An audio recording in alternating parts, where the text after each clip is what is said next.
Okay, a couple of announcements. Due to the reinstatement of Governor Wolf's mandate restricting group meetings to 25 people, and that which does not allow for any percentage of any room capacity, the best way to participate in a Spring-Ford School Board meeting is by watching on YouTube or Zoom. This meeting is not open for in-person attendance beyond a total of 25 people. At the start of the meeting, members of I'm sorry, let me just bounce over here for a minute.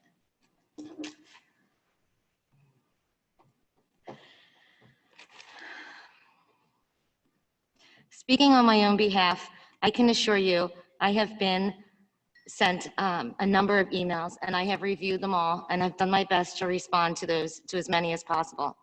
And regarding tonight's presentation, I ask for all members of the Spring-Ford community to remain open-minded, to listen intently to the options presented, and to remember that you do always have a choice to follow the prescribed plan of action that will hopefully be approved this evening by the board, or to go cyber.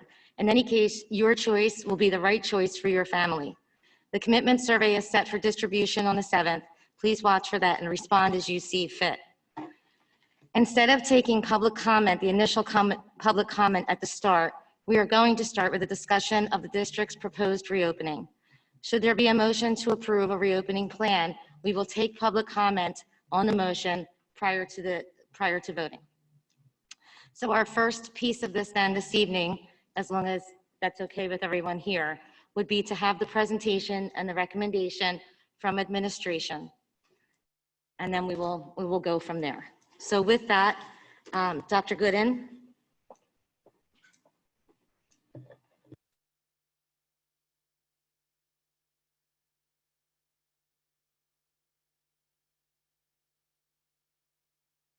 Bruce, how many people are on the Zoom?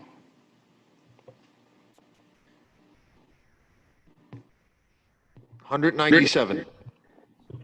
Thank you.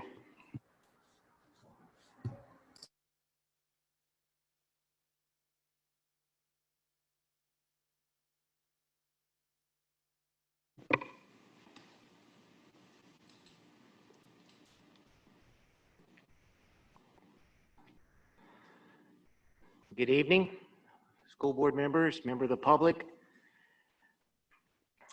On September 28th, the school board approved a K-6 opening plan that provided for elementary students to return to school either virtually or in person.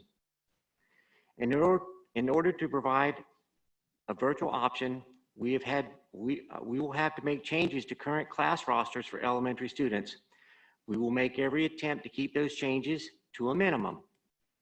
Elementary students will be able to attend 5 days per week, either virtually or in person, thus eliminating childcare concerns for many of our families. Elementary students work in self-contained classrooms with little contact with students outside of their classroom. Tonight, we will propose an opening plan for 7 through 12 students.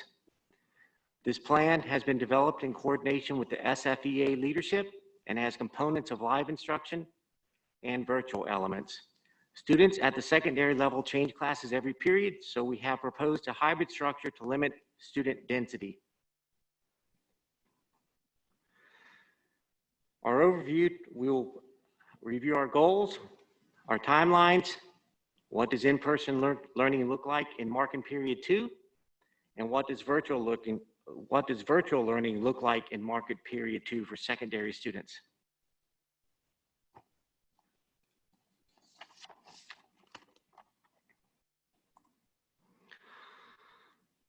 Our goal tonight primarily is to review the virtual and in-person option for our 7 through 12 students.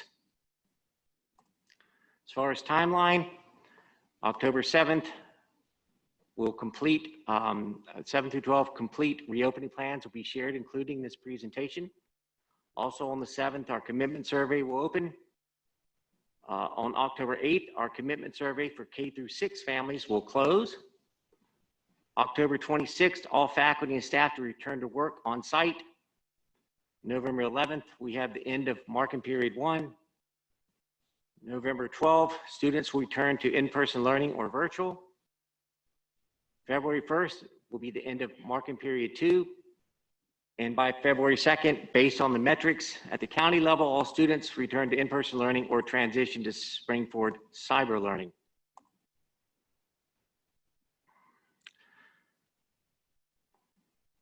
On September 28th, administration was directed to develop an in-person virtual opening plan that has the support of SFEA. We have identified 3 plans that would be supported by the SFEA. An in-person hybrid with Springford cyber learning option. Number 2, an in-person hybrid with an asynchronous virtual option and Springford cyber learning option. And thirdly, an in-person hybrid with synchronous virtual option and Springford cyber learning. So let's go through the 3 different models. The first one is our 7 through 12 hybrid option with asynchronous components.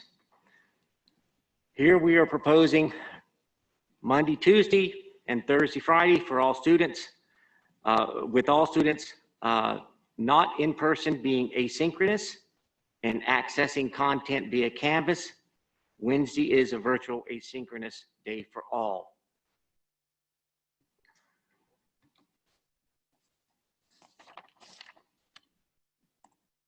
Second option would be a hybrid option with live components.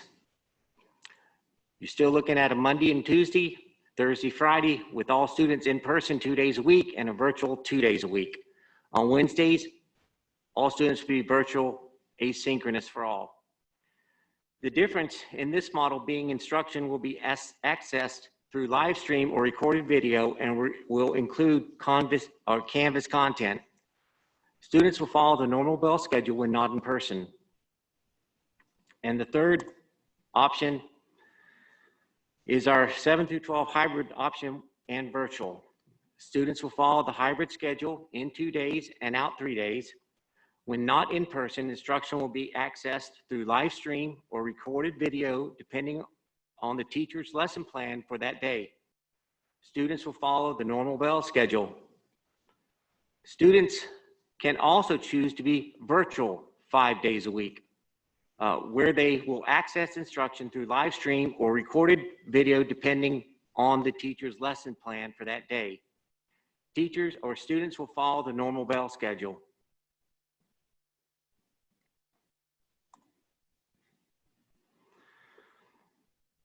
As far as the daily schedule recommendation, we're recommending that students follow the Monday, Thursday, and Tuesday, Friday schedule to limit the days without seeing their instructor.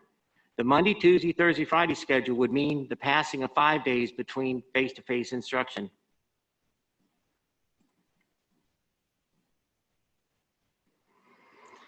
So a quick review. We've got a hybrid with asynchronous components. We have a hybrid with live components, and we have a hybrid and virtual option. All 3 supported by SFEA. The next 3 slides will provide the rationale for our proposed direction.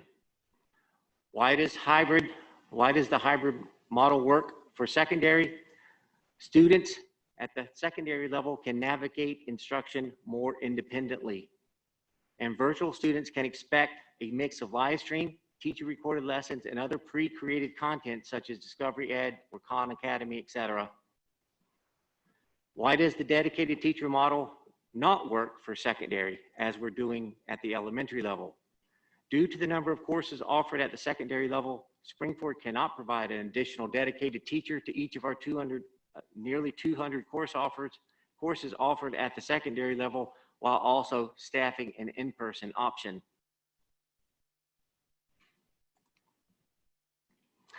Just want to digress just a little bit here and just switch gears and talk a little bit about the elementary plan that we proposed last week, because there's been questions coming in from the public. So I just want to kind of address something, a couple items concerning the elementary plan that has been approved, K through 6.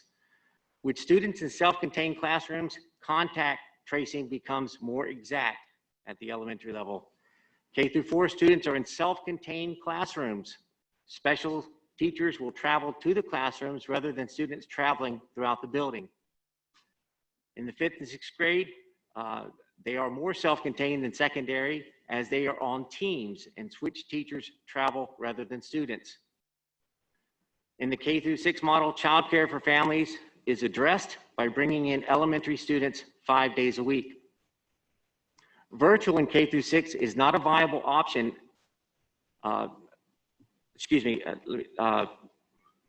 Live streaming and virtual in K through 6 is not a viable option as elementary students require more teacher-directed instruction that cannot be facilitated if the teacher is divided between in-person and virtual platforms.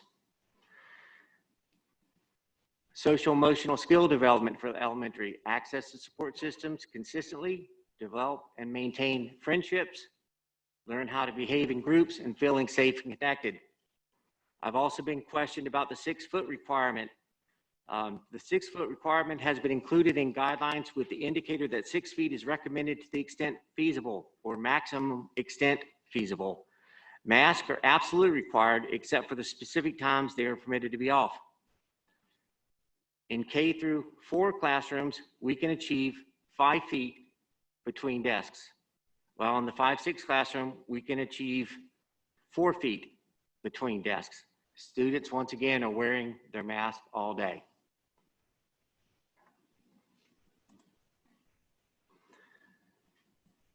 Hybrid at the secondary. With students moving throughout the building multiple times a day, contact tracing becomes more difficult.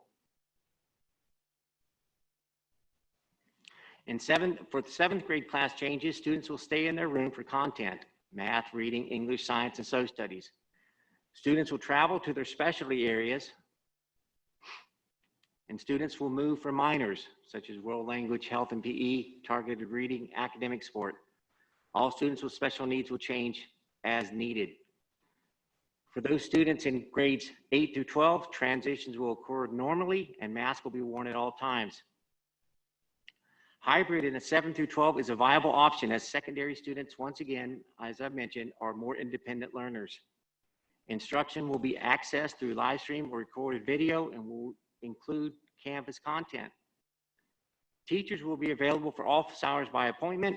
Childcare is not as significant as a concern for secondary families. And of course, the social and emotional skill development. Secondary students are able to participate in extracurriculars, access to support systems in school, develop and maintain friendships, and feeling safe and connected.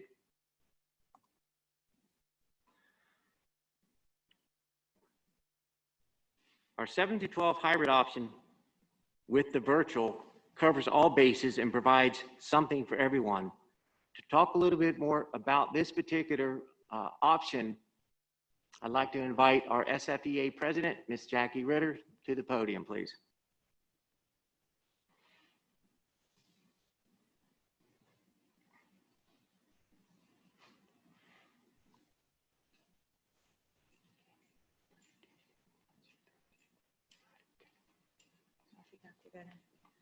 Good evening, thank you. So with this particular option, it is a hybrid option, so you can see when the gold students are in, when the blue students are in. With this virtual option, students have an opportunity to be in class, and our teachers will have the opportunity to use the virtual component by making sure that we have digital content that will fit with the lesson plan. So for some teachers on some given days, this may include a live streaming option when it will work. It would also have an option for recorded videos for the students to watch. And then of course with the Canvas content, that will give the students the opportunity to watch those recorded videos at home if the teacher is not live streaming. This gives teachers the opportunity to make sure that the students who are not present will have the best possible learning environment for that instruction. And then of course, the student support that is always available will still be available to our students, whether they are in person with the hybrid option or following the virtual option.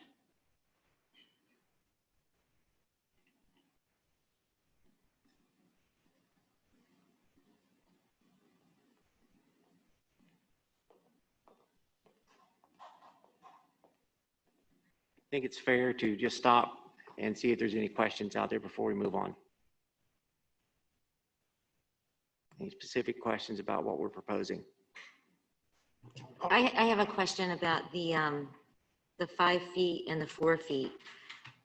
Is that based on how many are in terms of looking at if everyone was to come back, or is that based on the baseline from the survey that was done a few weeks ago?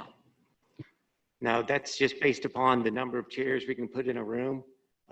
Our student numbers at K through 4 are capped at 24. We never have a class over 24 in K through 4. And at 21 desks or 24 desks in an elementary classroom, you're looking at 5 feet. At the 5 and 6 level, your classes run a little bit higher, between 26 and 28 normally. And so if you're looking at the max number of desks, 28, then you're looking at a 4-foot distance. We've taken out all superfluous furniture out of these classrooms, and they basically are, you can find a filing cabinet, a teacher's desk, and student desks. And so that's what we can do. There's been questions about the 6 feet.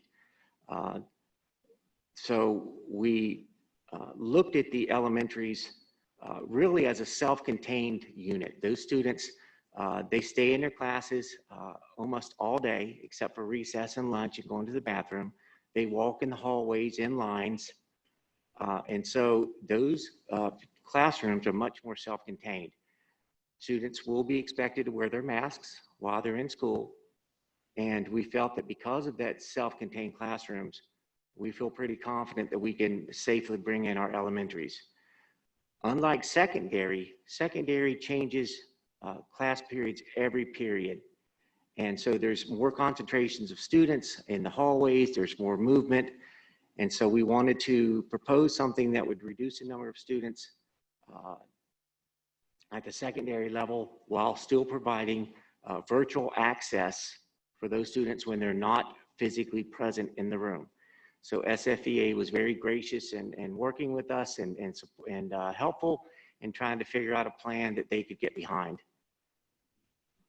So this goes back more, and I think, Mrs. Ritter, this is probably more of what we were talking about in the beginning, that we wanted you to be empowered to teach the way you teach. So if you need to be on for the full marking, for the full, not marking period, I just mean certainly not the full marking period. I mean, if you need to be on for the full class period, that's your option. If you need to do a lesson and then do other pieces to that would be in Canvas or some other way, that is your option. So what I'm hearing is that much like it is right now, you're willing to do that in a hybrid scenario. Would that be fair to say? And would they be following the bell schedule Monday, Tuesday, Thursday, Friday, correct? Yes. What do we do about Wednesdays? I mean, I know that you need that time. I just think that there is still so much confusion, even in my own house, as to who's doing what on Wednesdays. So can you tell me Mrs. about that? Zazowski, actually, before we go to Wednesdays, can we try to just get some of these The the first hybrid questions piece that figured sure. out, and then we'll get into the Wednesday, because that's gonna, I think, permeate any of the models we look at. Sure. I'm sorry. I just don't know that I really had a question. Just wanted you to confirm that that is what you're thinking, the Monday, Tuesday, Thursday, Friday hybrid model. The live or the synchronous instruction would replicate pretty much what you're doing right now, correct? Correct. So it would give us the opportunity to, have, as Mr. DeVello had said, let our teachers teach and let us follow our lesson plans. And, this would give us the opportunity, in some cases, a live stream would be great because it's presenting information that we need all of the kids to get. But then we would also have that opportunity to bring in other digital content and also have that opportunity to allow our virtual students to meet with us when we have that time that we've always worked with our students. So that would, give them the opportunity to, and, at some point on Wednesday too, give them the opportunity to, be face to face with us and, have that time with their teacher if they're in the So I have a virtual. question with, Go ahead. last week I kind of heard you say, I think everybody heard you say, kind of your in-person is you're riding the bike and your virtual is unicycle. So Right. when I look at this model and I say, okay, so if you have a class of say 30 students and you have 14 of them sitting in front of you and 16 of them are at home, right? Because that's what this appears to be. You still have 14 bicycles and 16 unicycles. How does this differ from what we spoke of last week? And I'm just trying to better understand from a teaching approach and model, what is the difference with the hybrid? And I understand that there are certainly, without question, some benefits in terms of, numbers of students and so forth. But in terms of your class itself, your class numbers don't change. You're still at that 30 students. Correct. So I'm just trying to understand that. So the idea is that we have this opportunity to focus on our students that are in the classroom, and our hope is that more students will now come into the classroom, in their days during the week, and that'll give us the opportunity to have that, face-to-face contact with hopefully more students.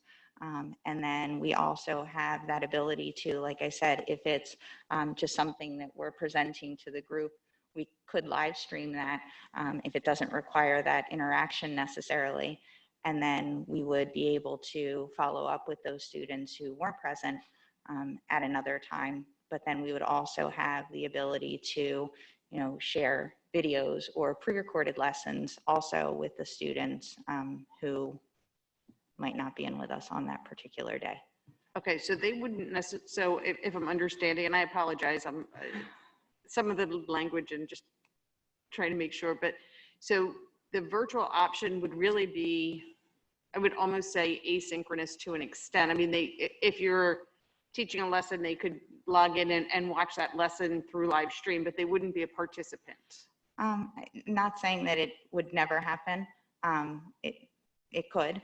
It very well could, but just to give teachers that opportunity to engage all of the students at some point, and not necessarily all at the same time, all the time. So would that be the case then with all of the hybrid and virtual students on a given, say on Tuesday, right? You have gold in front of you and your blue students are home. Would they be then to an extent asynchronous, or to a greater extent maybe asynchronous, where they would be able to watch a lesson, but then they would be, I'm just trying to make sure that I understand what this model looks like. The expectation would be that all of the students would be live with us because, different teachers would have different activities on different days. So, we want to keep the kids in that, keep them in the routine of being with us because, it may be necessary, and it probably most likely will be necessary for them to be a part of the lesson. Thank you. Would the board be open to allowing them to complete their entire presentation before we get into all the questions? They actually Dr. paused Goodens. and asked for questions. Dr. Gooden paused and asked for questions. Dr. Gooden paused and asked for questions.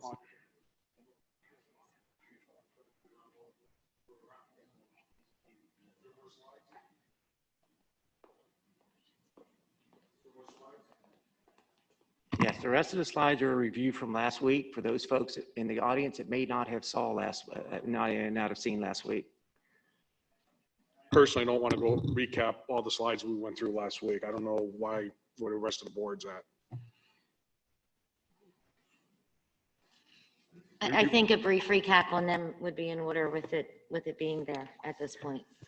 But this is a presentation that we put on the website already, Yes, huh? yes, sir. Yes.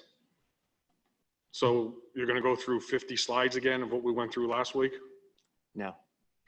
We cut them down to 44. Oh, sorry. Okay. It's only 44. Then go ahead.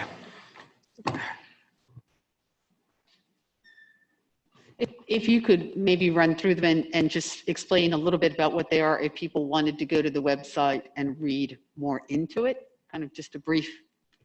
that Just may a help brief move it recap along. is all I was asking for since they're, Okay, I'll roll on.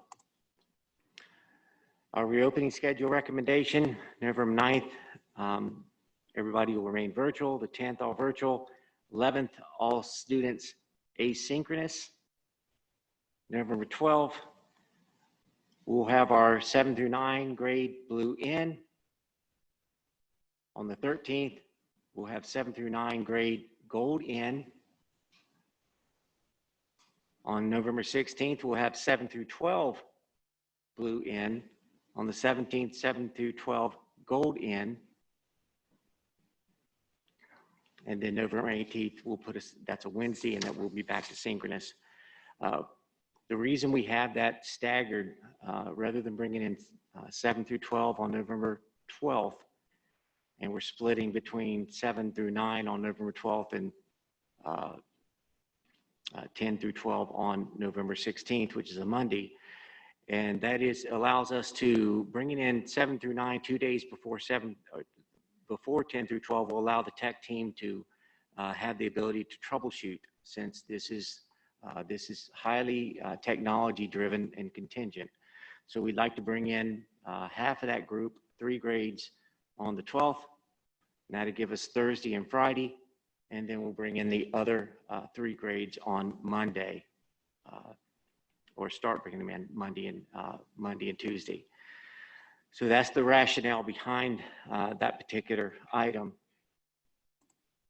Special education department, remember that we are following a schedule for the special ed students, and that's how it works out all the way up through October 22nd, where we'll have all 5 through 12 itinerant students in full day. Students in these classrooms will receive in-person learning 4 days per week, and students will attend classes virtually with Canvas, with teacher support, IA support, and in an assigned room. All right, real quickly, as we discussed last week, at this point, we want to spend some time discussing the student experience for those who return to in-person learning. Masks basically worn at all times on the bus, in the classrooms, in the hallways, in the bathroom, and locker rooms. We'll take mask breaks where, to the extent feasible. Mask breaks will be provided when students can maintain a minimum of 6-foot social distancing. And how will mask wearing be enforced? Students will be offered a mask if they do not have one. If they fail or refuse to wear a mask, they will be sent home.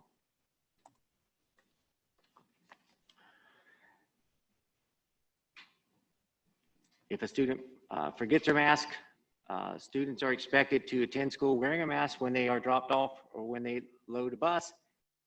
And if a student forgets their mask, as I said, one will be provided. And the exemption to the mask rule will either be through an individualized health plan or a 504 service agreement.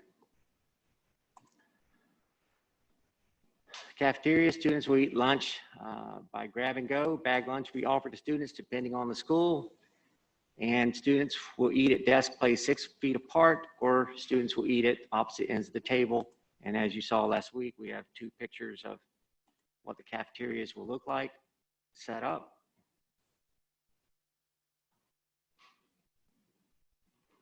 Transitions will occur normally with the following exceptions. In 7th grade class changes, students will stay in their room for content, math, reading, English, science, and social studies. Students will travel to specialty areas. Students will move for minors, and all students with special needs will change as needed.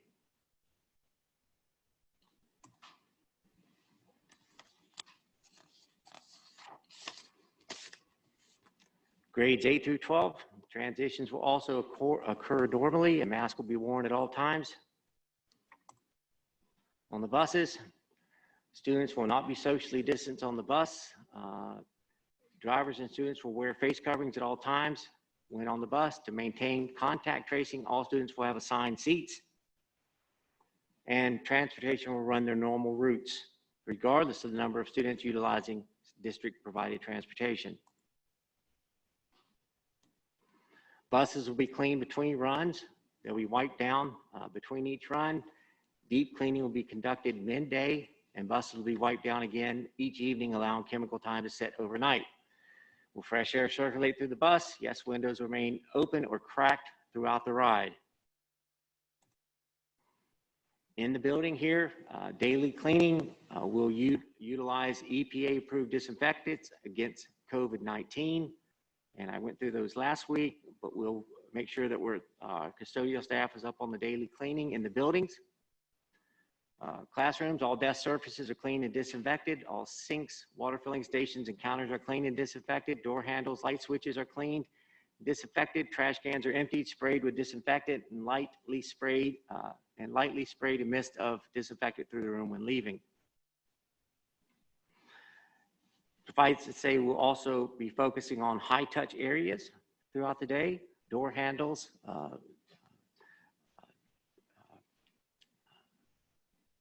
stair rails, etc.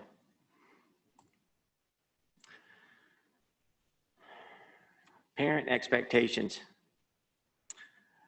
All parents must review the following checklist prior to departing for a school district building each morning. If one of the following symptoms are detected, the parent should not send their child to school.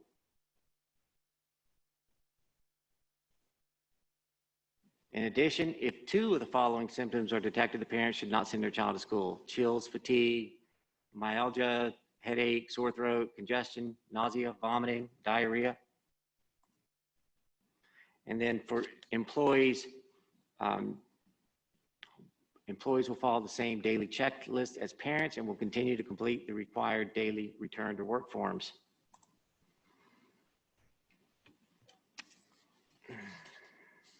Okay. Are you there? Go.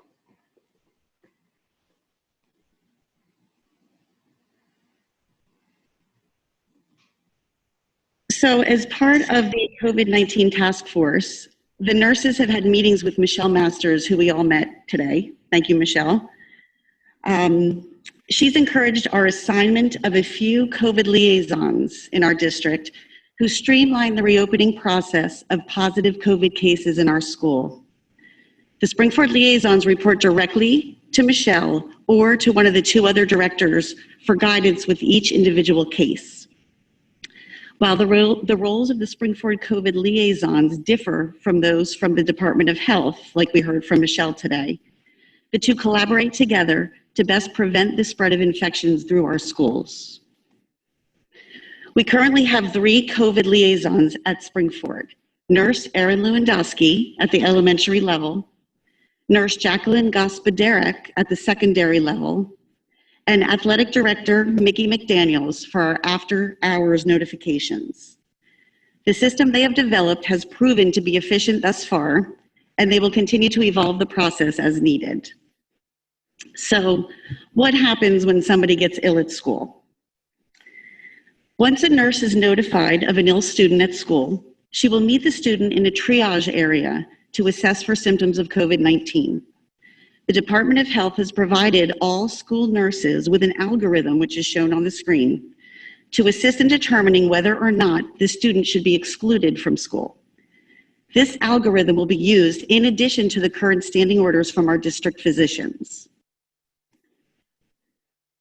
If a student or staff member presents with 2 of the top symptoms under the first bullet, or one of the bottom symptoms under the second bullet, the Springford nurse will comply with their recommendations to separate the ill person from the general population.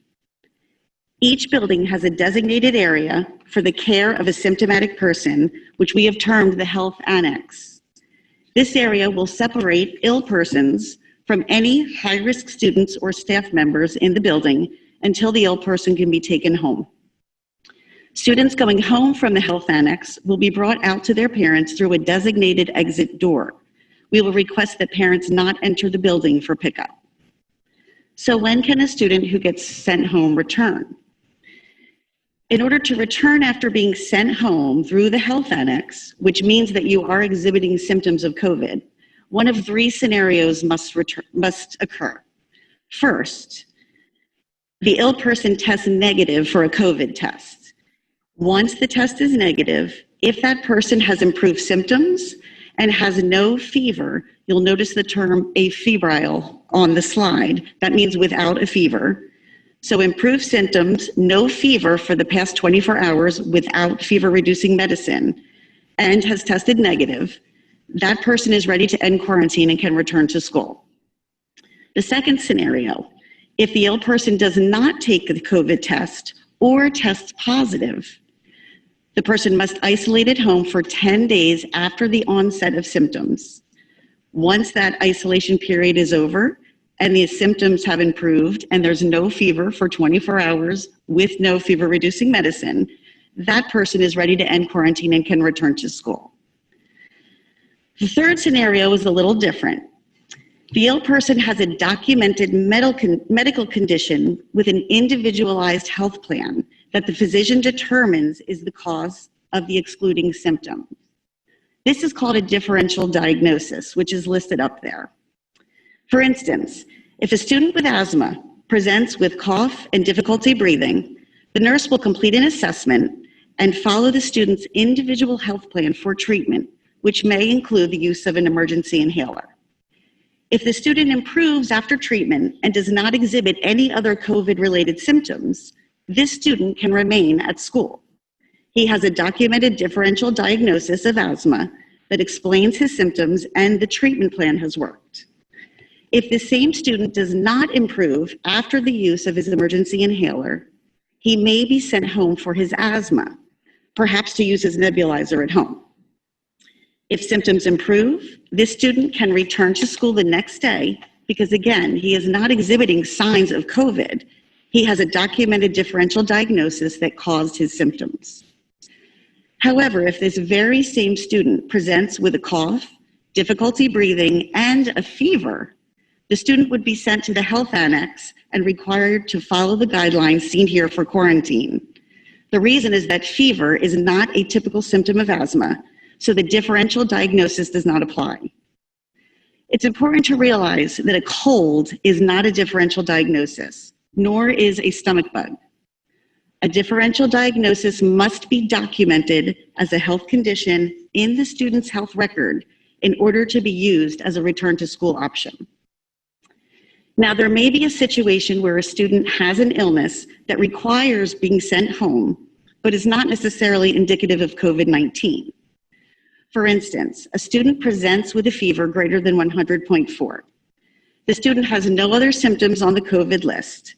We will send the student home ill based on our doctor's orders, but not as a COVID quarantine. Fever was one of those symptoms that requires 2 or more to quarantine for COVID. So provided that no other symptoms evolve, this student is allowed to return to school once he's fever-free for 24 hours without fever-reducing medicine.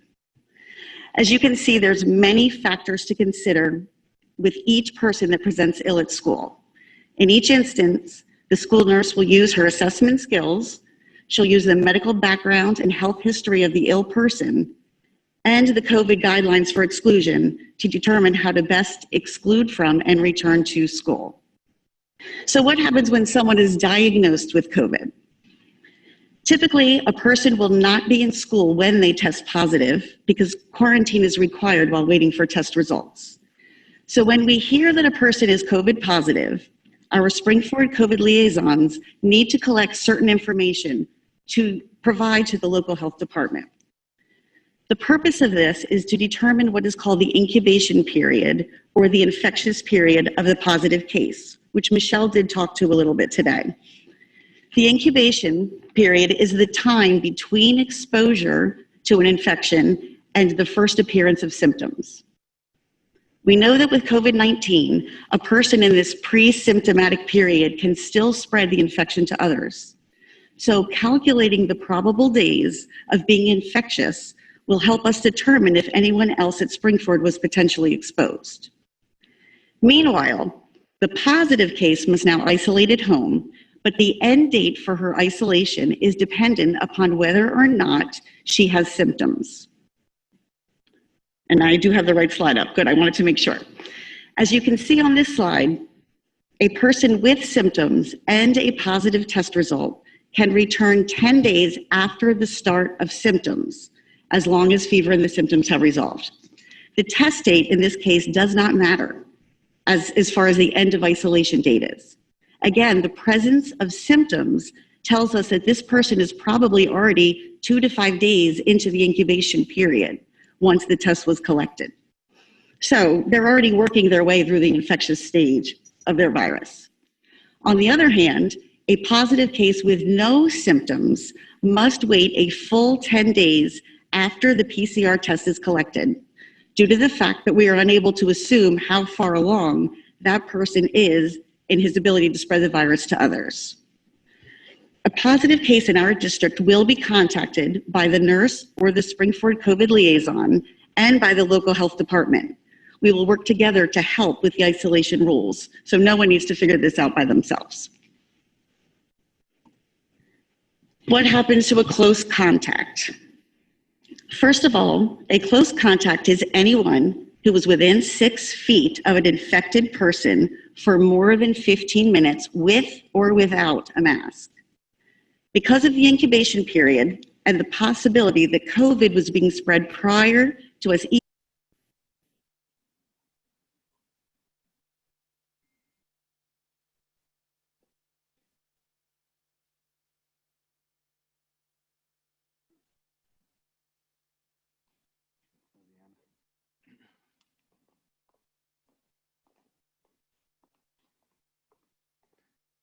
Thank you, Mrs. Smith.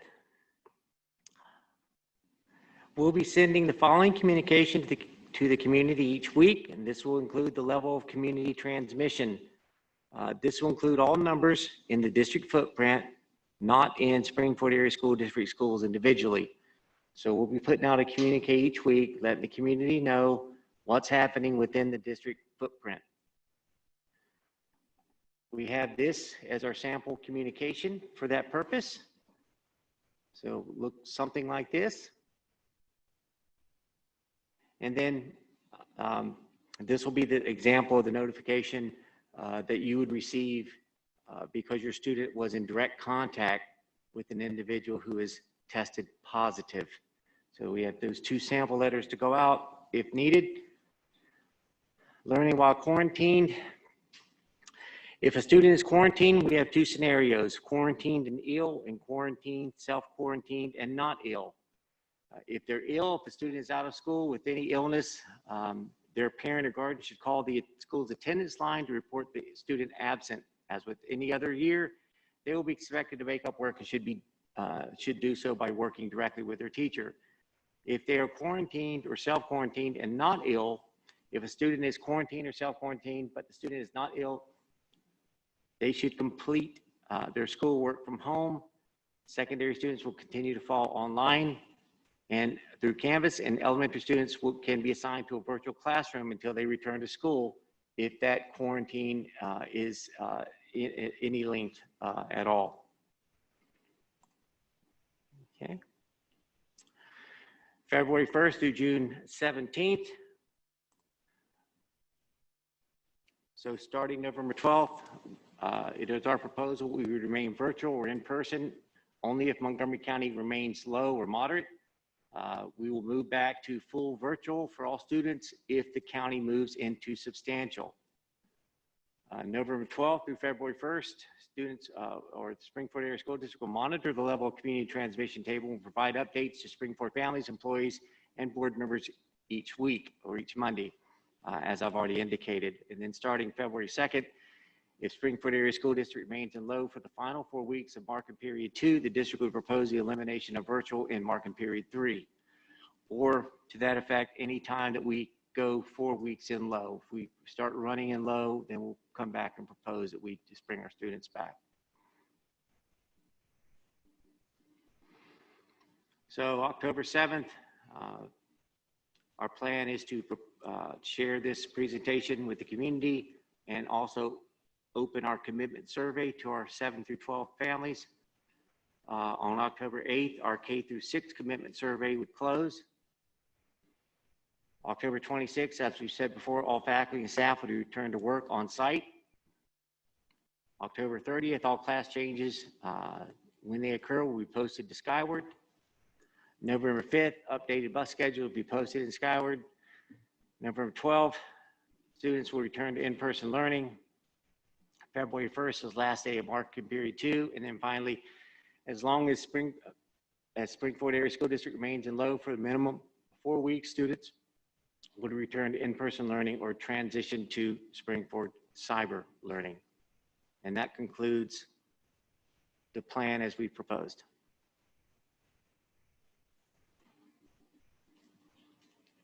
And both the administration and SFEA support this plan with the virtual option, correct? SFEA certainly supports this. They had a hand in helping develop it, and the building administrators are also on board. Okay, and what is the preferred? Did you say Monday, Thursday, and Tuesday, Friday? Because of the interaction, is that from both administration and SFEA? That is correct. Monday, Thursday, Tuesday, Friday. How would the groups be determined? Through a draft or alphabetical or what? Honestly, I'm not sure how we arrived at that, but it's already been done. We've already divided our students into blue and gold. That was done this summer. And are they you kept, stayed together as families? Yes, siblings were Yes. kept together. Yes, So there was a draft, kinda, huh? kinda, For the players to be named later? yeah. I have some questions. I'm trying to understand. So what we're proposing, I just want to recap so I understand. So what we're proposing is a hybrid option where the students are going to go to school 2 days a week, Monday and Thursday, or Tuesday and Friday. Right. So the 6-day cycle is now not existent, or are we still trying to incorporate the 6-day cycle into that hybrid model as well? That's going to be a Kelly question. I'm gonna bump it to her, and that's yes. Okay, 6-day cycle is still incorporated in that? Yes. I don't even know how you pull that off, but I'm not even gonna question it. I don't see how that will happen, but anyway, second question I have is that last week, see, why I struggle with this is the whole point of the hybrid, from what I'm hearing, is there's 2 reasons from why the hybrid option is being put forward. One reason is potential capacity issue, and another reason is last week we were told by the administration that they didn't support the students going back to school with some type of live streaming in the classroom because the teachers didn't feel that they had the ability to effectively teach the students that were virtual live streaming. But this week we're saying we can do that, but not all the time. Is that right? That is correct. That is the differentiation from last week. Last week, we were talking about 5 days in with them live streaming the entire period, every day. Well, no, that's not, I don't necessarily agree with that statement because I think Miss Wright, Dr. Wright, and I agreed with her, and when she brought up last week, whatever happened to Wednesdays being off, and I said, well, not off, but used as they're being used now. And I said, that's a great question, which we never got an answer to. And all along I've kept saying, and I think it was stated earlier, that I want the teachers to be able to teach their lesson plan, whatever that may be. So, and if my mask slides down below my nose, it's only not done purposely. And for the people watching, I will pull it back up. But it will slide because I'm trying to talk. But and I just heard tonight doing the hybrid virtual, I heard the same thing, that some days, if the teacher's following their lesson plan, there may be live teaching and live streaming, and then some days there may not be live streaming or live teaching. So again, I'm not really following what the difference is. So if we start, me having a math background, I start canceling things out. And the only thing that we're at right now is everything just canceled out based on what I heard last week and this week. So it brings us to capacity questions. And about, you know, being able to social distance and that. And we've already determined that the biggest concern, the biggest obstacle about social distancing was during the lunch period, which we already solved that problem through the property committee. So, and we also know that there's a percentage of students, no matter what we do, aren't going to come back to school. They're going to stay virtual the entire time. And what I asked, when I said last week, and I've said at curriculum meeting, was that we don't know the actual number. So we're planning on, all this is all being planned around all the students coming back to school, which is not a reality. And we're also planning on the fact that all the kids, if they do come back to school, no one's going to be virtual. And one of the things I talked about at curriculum is that, and also our class sizes at the high school are 7 through 12, more probably 9 through 12, vary in size, yes, depending on the subject, correct? Yes. I didn't hear you, what? Yes. Yes. So there may be classes that may have no live students potentially in this hybrid model. There may be classes where there's no virtual students based on this model, which is basically the same situation if we go, say, 4 days a week and utilize Wednesdays as we're utilizing them today. And we also know that there may be a situation where more students are virtual than they're live. And one of the things I'm not live, but virtual versus in the classroom. And one of the things I talked about at curriculum was, if that's the case, then a solution could be possibly having an additional aide or whatever in the classroom to help the teacher with more virtual students, because no matter what in this situation, that could still happen. So I'm really trying to understand, you know, what are we trying to solve? And then the other thing is that last week we said that we didn't believe that we were able to get the technology to be able to deal with the live streaming. But is it this week we believe we can, or that's still an issue? I don't recall that being an issue last week. We were just Well, looking at microphones and iPads for teachers. Well, we heard from the teachers last week that the iPad wasn't a good solution because they would have to carry it around the room with them and they didn't feel comfortable. And that, you know, so that's what I heard last week. So, which goes back to what we heard at curriculum, that there may be a problem getting real type cameras that could be utilized in the classroom. So I'm really trying to work my way through this recommendation. And the other thing is that what we're saying is we're going to go virtual November 12th. We're going to go an entire marking period. And then we're going to go the third marking period. We're going to do completely away with the virtual option and bring all the kids back. That is definitely a possibility if we would move into a low county transmission. That's never going to happen. Mr. DeBella, I don't know. Well, it's not based on the county's definition of low. It's never going to happen. Okay. Because if you look at the way they have it, they got craft, and it's not the county, it's the state first off, and it's only a recommendation. It's not a mandate determination on what schools should follow or not follow. But based on what the state is saying, low, pretty much coronavirus or COVID will pretty much have to be completely gone at that point. So I'm really just trying to understand, what are we actually trying to achieve? Because we're getting conflicting from last week to this week. What we heard before is the goal that we really want to start hybrid because we feel all the other schools that started this a couple of weeks ago is where we should be with them, and then work our way towards bringing the kids back. I'm just trying to follow where we're at.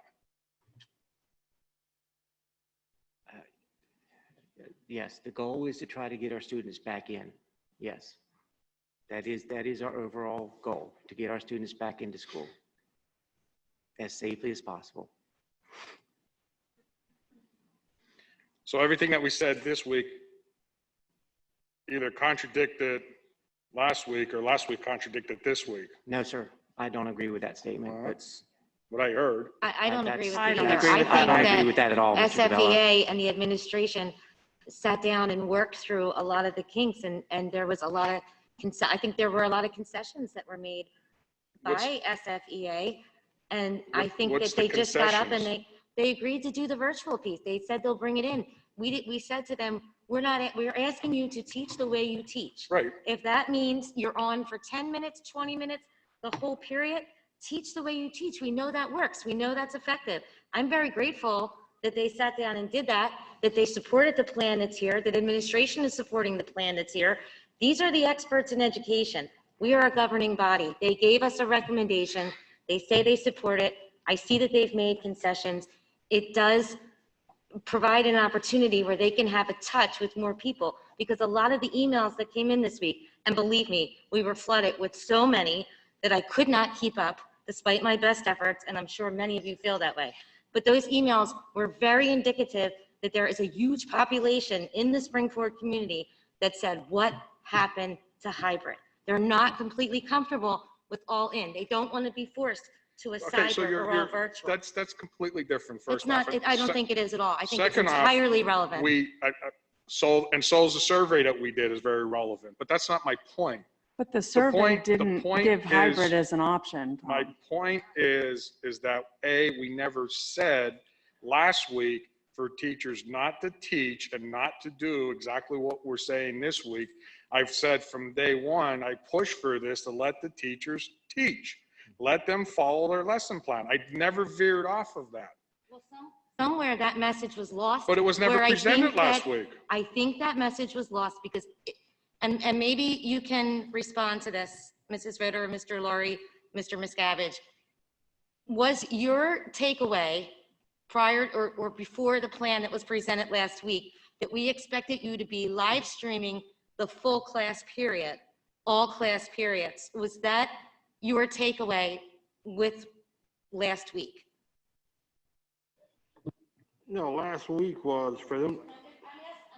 I'm asking what their opinion was. That was their opinion. Maybe that message was lost about how we want them to teach the way they teach, because I think that they thought that it was a constant live stream from the classroom, even though that might not have been the message that we wanted to give. I'm guessing that that was the message that was received, because you can see the movement that took place from last week to this week very clearly, and I do appreciate that. No, the message was for the administration and the union get together and figure out what would work since they're the experts. That was the message. It wasn't do this or do that. It's you guys get together and figure out what will work. That was the message. And I think that is what we asked, and that is what we've been presented. The one that was presented last week, the administration, the teachers were not happy or comfortable with pursuing. We asked them to go back. They did. They came back with this one, which is the hybrid and this works for them. And I'm content. One of my concerns was that we're getting 5 days worth of like new instruction so that we can finish our curriculum throughout the year strong. I have confidence that they're going to do that, and I feel good about the plan they presented. So which, out of the three options, what is the recommendation from the administration and SFEA, just for the record? Which option are you guys standing behind as a preference? Their recommendation would be the in-person hybrid with the synchronous virtual option and Springford Cyber Learning. The third one. Yeah. So can we go back to Wednesdays for a minute? I do just have a concern about Wednesdays. Is it possible that Wednesdays could follow a bell schedule, but be asynchronous, to give the teachers the time that they need? or Kelly, Dr. Murray, can you talk a little bit about Wednesdays? Wednesdays are just all over the place still, despite your many efforts to clarify. There is no clear path on Wednesdays. I assure you that 100%. So the question is, can we have asynchronous With a bell schedule. with she the bell said. schedule? Or something.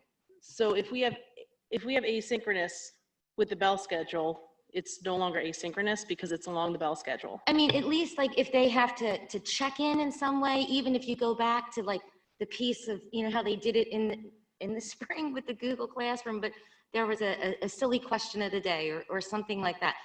If they need it, they need to follow the schedule. These kids are off. They need to follow the schedule is what I'm I feel saying. this is more of a parenting issue than a school district issue. I just want to say, I think Wednesday, we need to educate, not make sure they're getting up. That parents can handle that, okay? Except that they're not, and they're That's not. not our problem. I will say my perspective on this is if students are working asynchronously, there's a lot of value in giving them the ability and flexibility to work at their own pace on that one day. I don't think that there is a benefit to forcing students to work synchronously, but yet have to work within that 48 minutes within that period. If there's really nothing other than us saying you have to work within that 48 minutes, there's not a benefit to it. So being able to give students the flexibility to work within that day, but if they need 50 minutes to complete something, but yet another class they can work through it quicker, I think there's a lot of flexibility in that, and there's a lot of benefit to working in a virtual environment doing that. I don't know that you're going to get I don't know that how much benefit you're going to get by forcing them onto a bell schedule, but yet still keep them asynchronous. If I may, from a student perspective, the asynchronous is very, very helpful. Like if we're being virtual or if we're in person, getting that one day to focus on everything, since it is a huge change than what we're normally used to. Like everyone I've talked to, all the students I've talked to, the asynchronous is a huge help, and it's so much easier to navigate everything and just get everything together. I'm not at all saying that it's not. I'm saying that I still think there needs to be more accountability, or at least a clear picture, because as much as I appreciate your efforts to try to communicate that out, it is not clear. I am inundated still with emails, phone calls, texts, and differing opinions. So I hear the value in your reasons, and I see how. Can this be something that we can work on in curriculum? And maybe since it's not, I don't know though. I think it is, Wednesdays are part of this plan. So I think the message needs to be nailed down. It's not. For me, my recommendation would be to keep Wednesdays asynchronous, and the accountability is students submitting the work that is posted and the expectations that are posted for that day. That would be my recommendation. That would mean that they would have, the work would be posted so that there would be verification that they had completed that work, which helps with the idea that they have 5 days of instruction so that they can complete the full year's worth of the curriculum, which is one of the right, most very and important responsibilities every day. Absolutely, and I think what's really important is that we have to really accept the fact that asynchronous instruction is instruction. Just because it's not necessarily direct instruction by the teacher does not decrease the value of that time of where students are working on content. And that's what our kids would see in the classroom anyway. Within the classroom before COVID, a teacher might teach for a small portion of that lesson and then give students opportunity to work on the content and to apply those skills. And that's really what Wednesday is helping us to do, is give them that time. So even though it is not necessarily direct instruction from a teacher, does not make it a loss of instructional time. Those students are really engaging in a valuable work during that asynchronous time.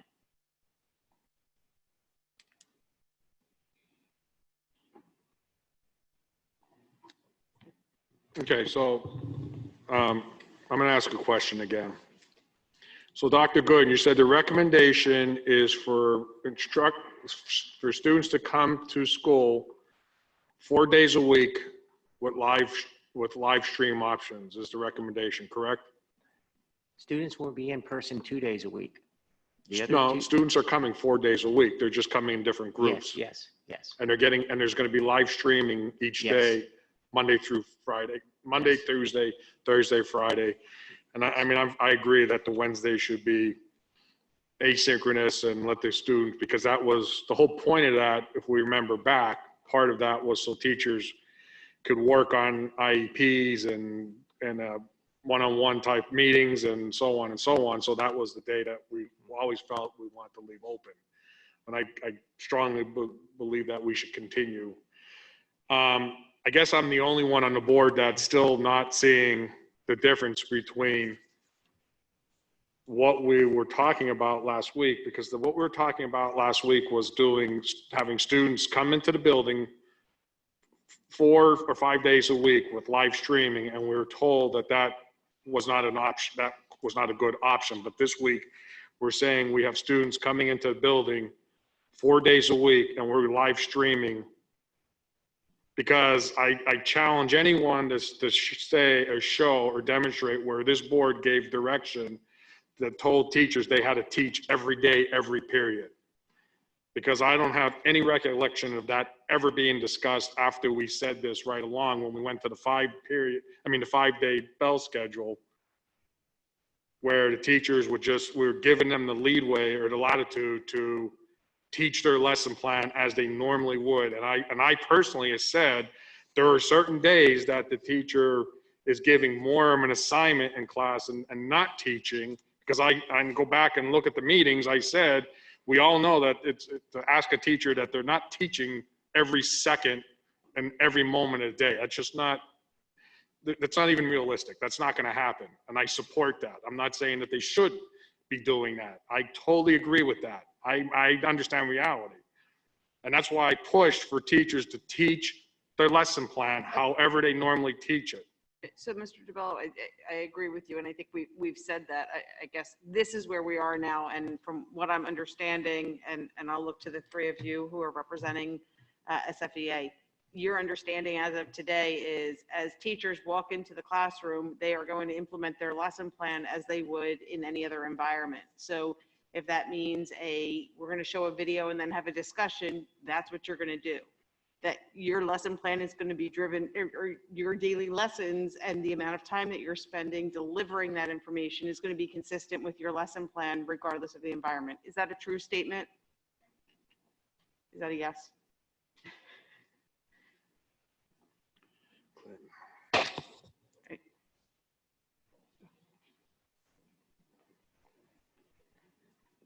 Is that your understanding? Yeah. Live streaming is an option. Right. There are other mediums, possibilities, right. but the virtual component is challenging, especially the idea of engaging those kids at the same time.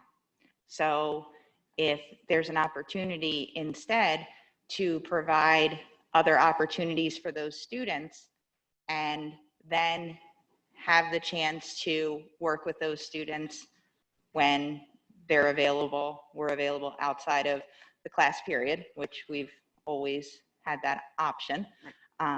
That takes some of the pressure off of the kids and off of us to have both of those environments running constantly at the same time. So as of now, Mr. DeBell, I think I'm hearing yes. I mean, now that they have more medium to apply to that teaching process, that they're approaching their teaching more consistent with what it would be if they were all in. So they have that message. So now that's where we are. They have that message. It's been delivered. So now can we move forward and No, I'm not ready to move forward, because that's not what I'm saying. No one took away any liberties. No one told them they had to do anything. The biggest issue last week that I heard was that they weren't comfortable live streaming the lesson because they weren't able to completely provide the best educational experience for the students that were virtual, is what I heard. The second problem, and you're shaking your head, so am I right in what you're Correct. saying? So I'm sorry. What? I'm Go sorry. ahead. So by not live streaming the entire period, or having the option to not live stream at all during that period, gives us the opportunity to use other digital medium. Right, so in other words, if the students are virtual, then there's a good possibility that they'll only live stream once a week? Maybe not, no times a week? I mean, that's, I can't right, speak it's for based every, on the lesson planning, right? And the other thing I heard last week, there was a concern about the technology. There was a concern about carrying the iPad around, and this is what we're talking about setting a camera in the classroom. And so we're kind of like whitewashing over last week, and I'm sorry, I'm not going to let it go. Because I'm just not buying it. So from my perspective, I think there's a misunderstanding. As I recall, I said, you could throw $1 billion of technology at this and it's not going to change it. It's not the actual technology that's the issue. It's the fact that you have so many students that would be, and I don't know the number, you have the survey results, I don't have them in front of me. You're going to have a certain number of kids who are virtual, and they might be under any set of circumstances. But there are a lot of parents who feel strongly that if it's hybrid, they would send their child. So we would be able to interact and see them in person. We would have more students with this model attending in person, globally, not day to day necessarily, than the model that was presented last week. With the model last week, you have the set of students in front of you. It might be 20, 25 kids, and then you'll have some at home. With the model that we are recommending and was presented tonight, you will have more students overall, but they'll be split over the 2 days, in person. So you'll have a smaller group in front of you. You will have students online. So you can take care of the students that are with you more quickly because there are fewer of them. We can move a little faster. And then you'll still have time to talk with the students virtually at some point in the day, or catch up with them the next day when they're actually with you. So there definitely are some differences. The technology was never really the problem. It's the way that it was being approached. And with this approach, there's a lot more flexibility for the teachers to engage the virtual students in ways that make more sense. Sometimes that is live streaming. Sometimes it's not.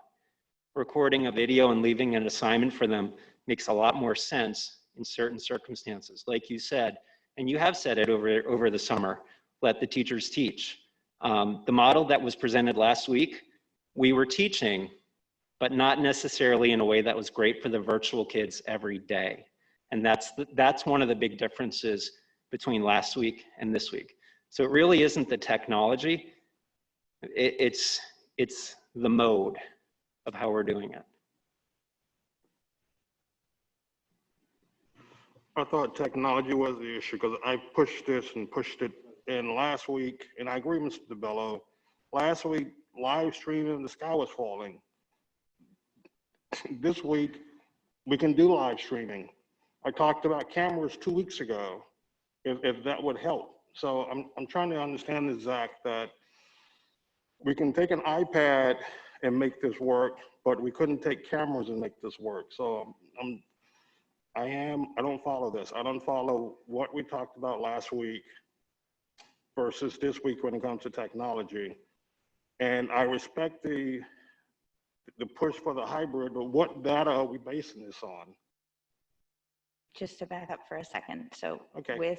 with the live streaming, the constant live streaming, and the need to bring those kids into that lesson in that moment, that was the difficulty. And if we are, the idea of carrying the iPad with me and making sure that I'm keeping those kids in lockstep with the rest of the class, that was the fear, the challenge, that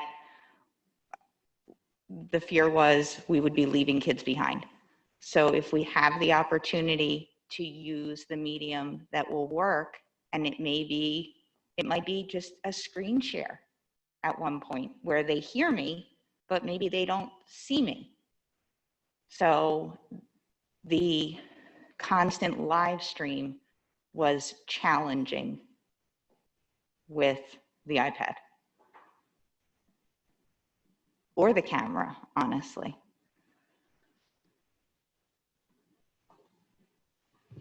Well, I talked to other districts. I'm not going to say people could do their own research that are, and I could potentially go with you on the whole hybrid thing, but you completely lost me on this because my fear is that the students are going to get basically curriculum 2 days a week and left on their own 3 days a week. That's my fear it's going to happen.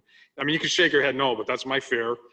And other districts currently today that already back hybrid have cameras set up in the classroom, and they're doing it now. So I could go with you at hybrid for a short period of time if we were moving in a direction. But to me, I'm struggling with the whole fact that we at Springford have this struggle, but other districts of very similar nature to Springford are doing it, already doing it. And that's where I struggle.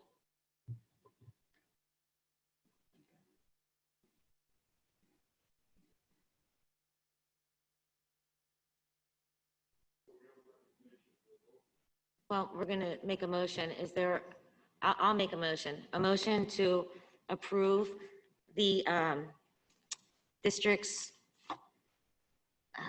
7 to, I guess the district's hybrid with the virtual option, reopening plan for 7 through 12. Is there a second? I second. Any further questions or comments from the board?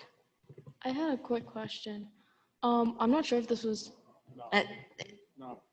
You have to hold that, Ishka, for this point. So board members, are there any further questions or comments? I just had a question on in the classrooms. You're basing that on a full classroom, correct? That you could put 24 desks in a class and they would be 4 or 5 feet apart. But if in this situation, if only half the students are coming in each day, wouldn't that allow you to further distance? Well, yes. And they're hybrid. The secondary students would be at a minimum 6 feet. It is depending on, as Mr. DeBella said, it depends on how the schedule is going to work out. You're going to have some classrooms where you've got a full class. Depends on how it works. But with the hybrid piece, we are able to cut the student population in half. The 5 feet that I was mentioning earlier was applicable to the elementary K through 4 students being in self-contained classrooms. That was the reference there. My second question is, if a parent chooses to send their child in the hybrid mode and then decides, no, they don't like that, or vice versa, if they decide to go fully virtual, are they locked into that decision? And in what way could you enforce that? We can't enforce that. We're going to ask parents to make a commitment for the marking period, but if circumstances arise and we need to make changes, we'll make accommodations. We've always tried to be very accommodating to our community, as evidenced in our going back and forth on these plans, trying to make them, trying to be as accommodating as we possibly can. Ms. Earl, just to clarify, and obviously districts are playing by an unwritten playbook as it relates to commitments to a certain program or not. Many districts are asking and requiring commitments for a specific time period. So for instance, this might be a commitment until February 1st, which I think would be the end of the semester or marking period. From many of my district clients, they allow for the ability to move virtual, but the ability to move from a full virtual to a hybrid is generally limited. It's based on capacity for the most part. And that will certainly play in at the elementary levels.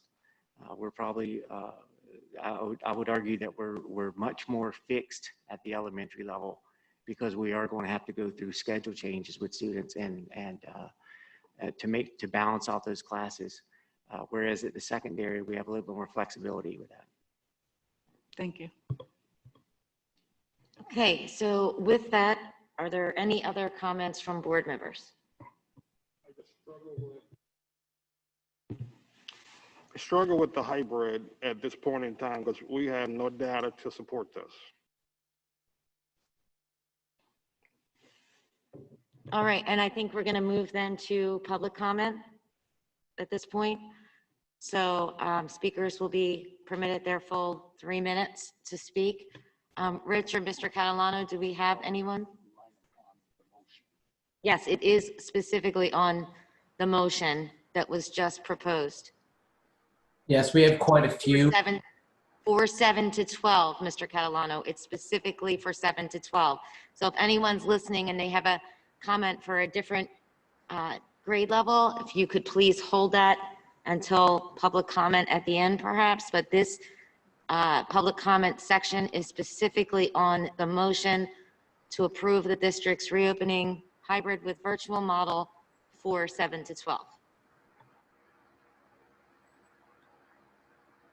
Shall I proceed?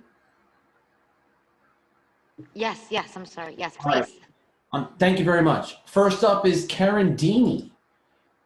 Karen, first and last name, full address, and your public comment 7 to 12, please.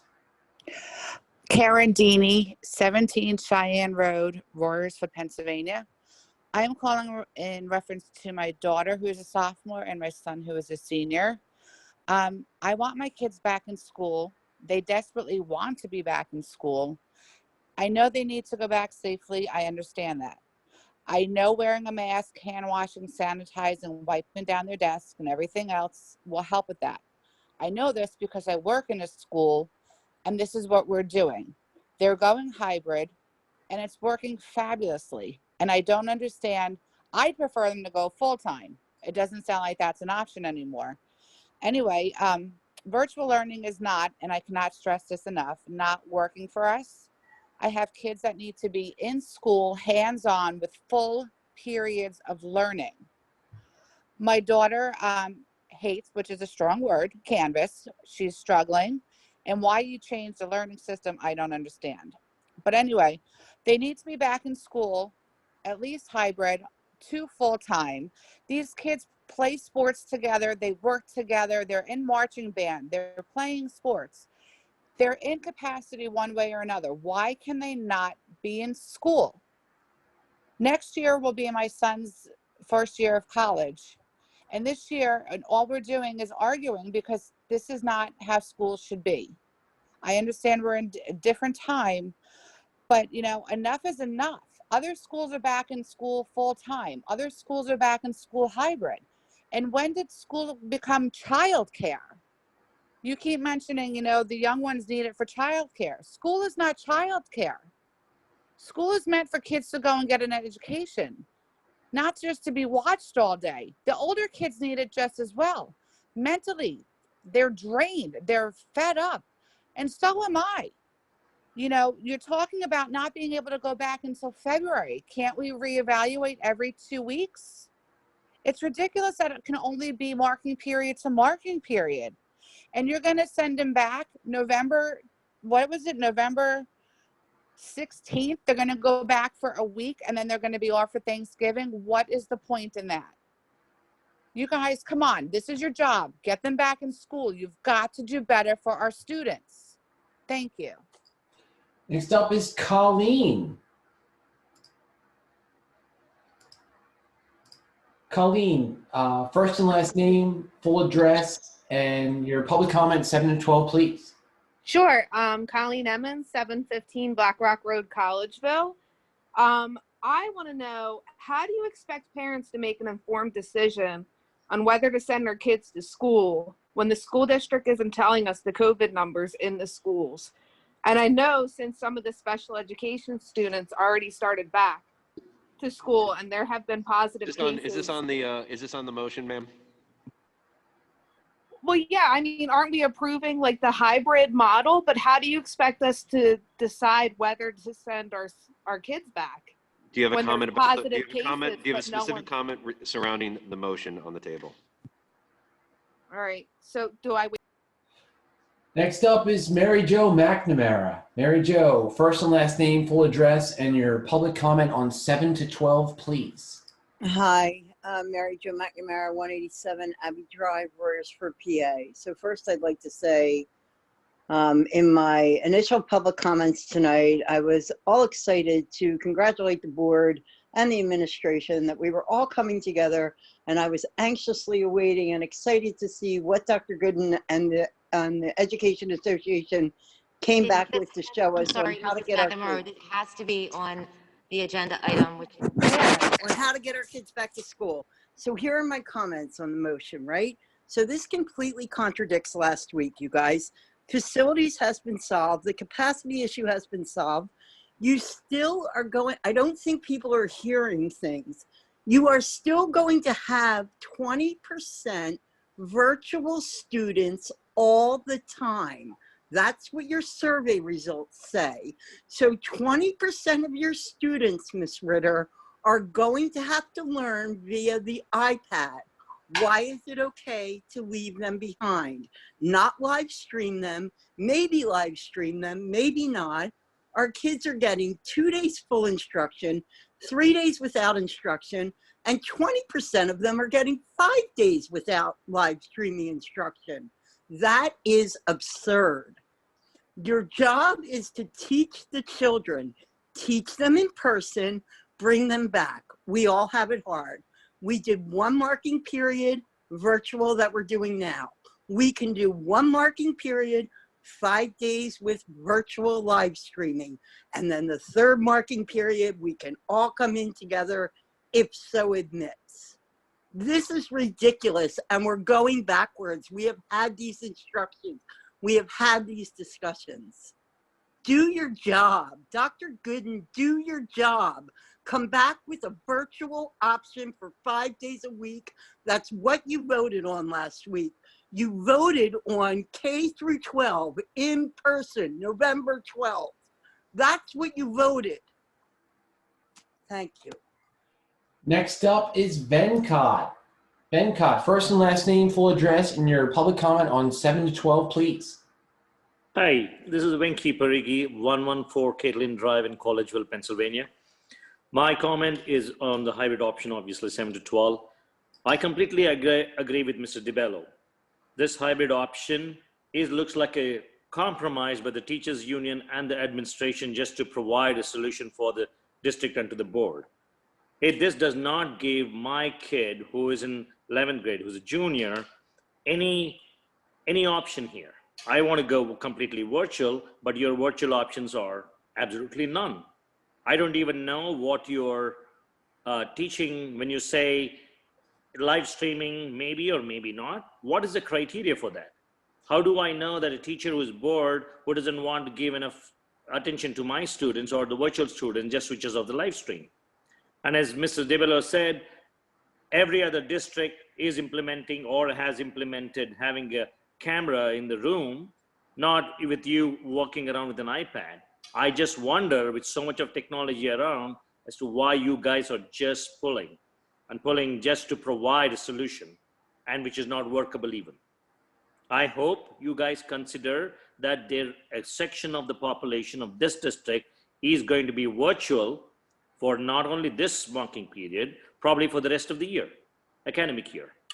So you guys need to think about that. And I think instead of the board voting or for or against, I think you should let the teachers, the parents decide whether they're going to send or not. There should be a vote throughout the district to say who wants to be in, who doesn't want to be in.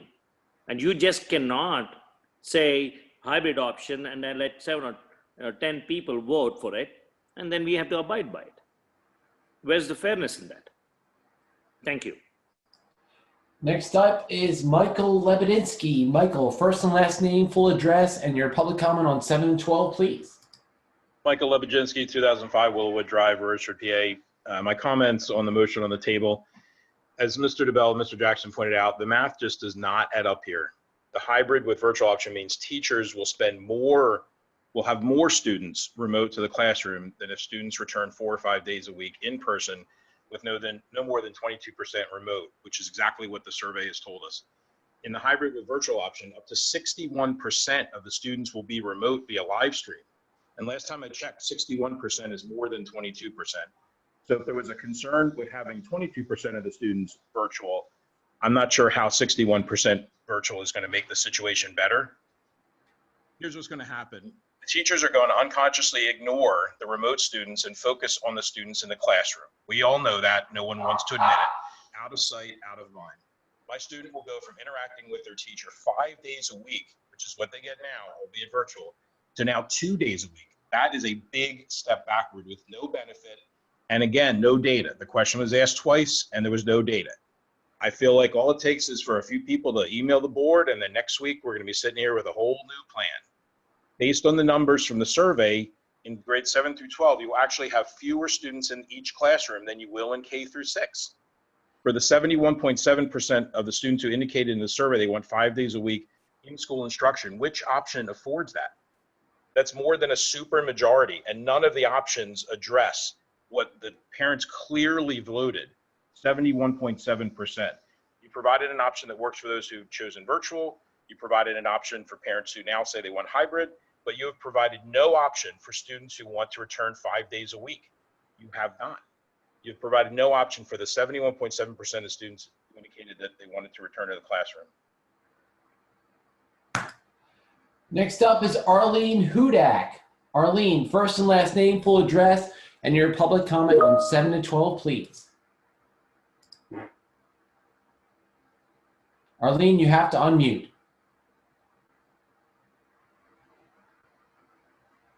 One, two, three. All right, next up is John Mentzler. John, first and last name, public comment on 7 to 12, please. John Menzer, 23 Pine Tree Drive, Limerick, PA. So I just want to understand, I don't know, maybe I missed it, the blue and gold. Is it blue and gold in the same, from the same classroom, or will it be separate classrooms? I just feel like if it's blue and the lesson plan is whatever on Monday, will the gold students in the classroom be getting the same lesson plan, or will it be a new lesson plan? If that's the case, then the gold is getting it the same again, and the blue is getting, they're getting taught 1 day a week, basically, is the way it sounds to me. 5 days a week via Zoom to 2 days a week via Zoom in the classroom. We want 5 days in the school